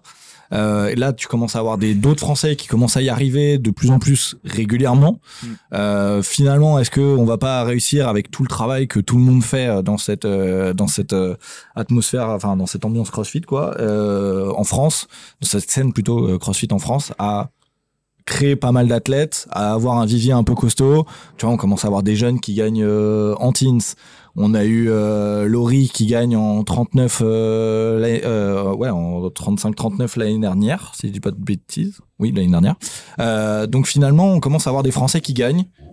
Faut laisser la scène mûrir, je pense. Elle va arriver à un moment où on va falloir être là au bon moment. Et de toute façon, les sports qui marchent, ça finit toujours par un timing et une rencontre à un moment qui fait que ça va fonctionner, quoi. Faut que t'aies des champions. Voilà. Ouais. Ça, c'est à vous de le faire, les mecs. On est dessus. On est dessus. On essaye fort, en tout cas. S'il n'y a pas de champion, tu fais pas rêver, donc t'attires personne. Ouais. T'attires pas de jeunes, surtout. Non, ça, c'est vrai. Ce qui vont faire vivre un moment le sport, ce sport professionnel, c'est que maintenant, les athlètes, va falloir aller les chercher quand ils ont 14 ans, 15 ans. Et des champions jeunes aussi. C'est ça aussi. Voilà. Il faut des champions très jeunes, enfin des mecs qui sont très forts, très jeunes. Parce que les frères Lebrun, les mecs ils sont encore au lycée et pourtant ils ont une hype incroyable. Parce que je pense que les jeunes se disent ah mais je suis pas si loin de lui en fait. Donc il leur faut des images sur lesquelles se référer et se dire putain je peux y arriver.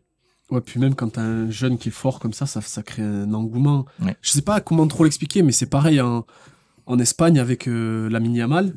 Ouais. Mon cousin, il a 10 ans. Bah, il est pour le Real Madrid, hein, mais Lamine Yamal, c'est Dieu, tu vois. C'est et quoi en fait, Lamine Yamal? c'est un joueur C'est un joueur du Barça. Ah, pardon. qui a 17 ans. C'est quoi ce truc?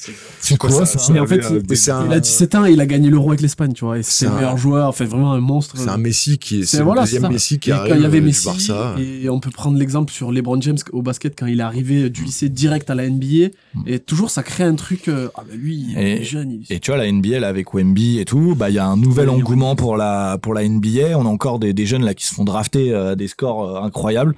Donc il y a un beau retour du basket.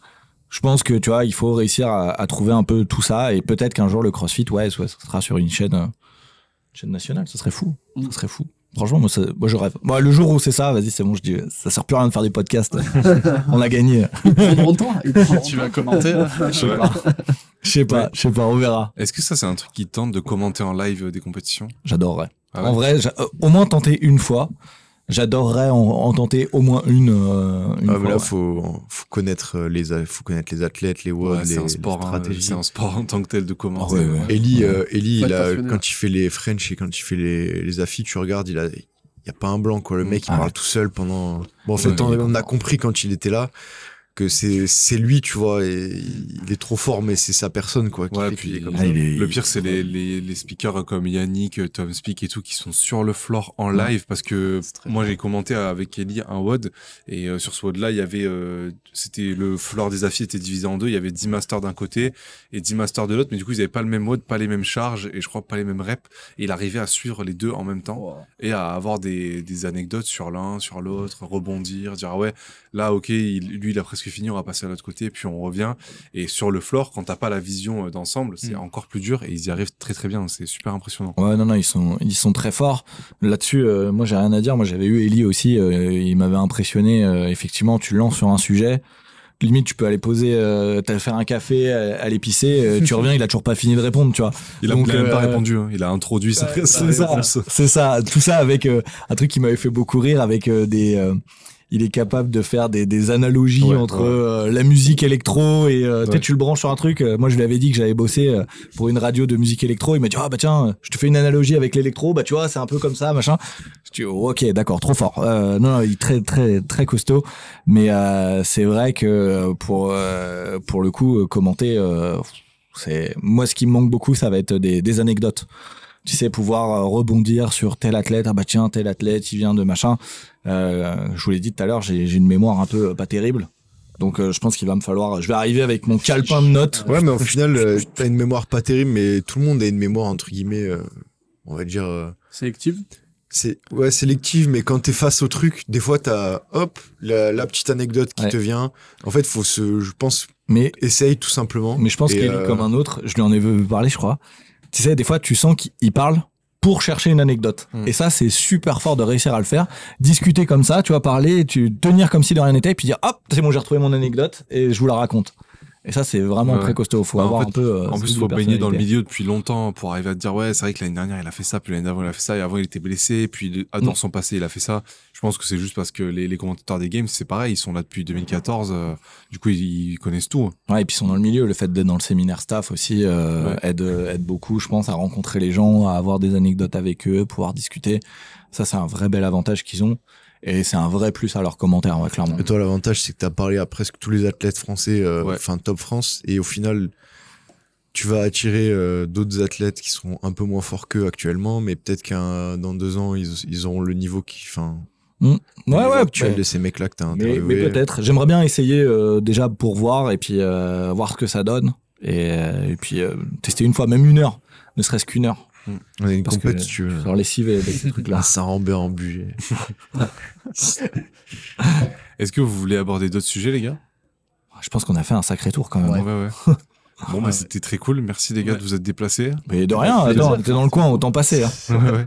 Bah, merci beaucoup, et merci Merci. beaucoup aux auditeurs de nous avoir écoutés jusqu'au bout. Et ben, on se retrouve la prochaine fois. Ciao. Salut. Ciao.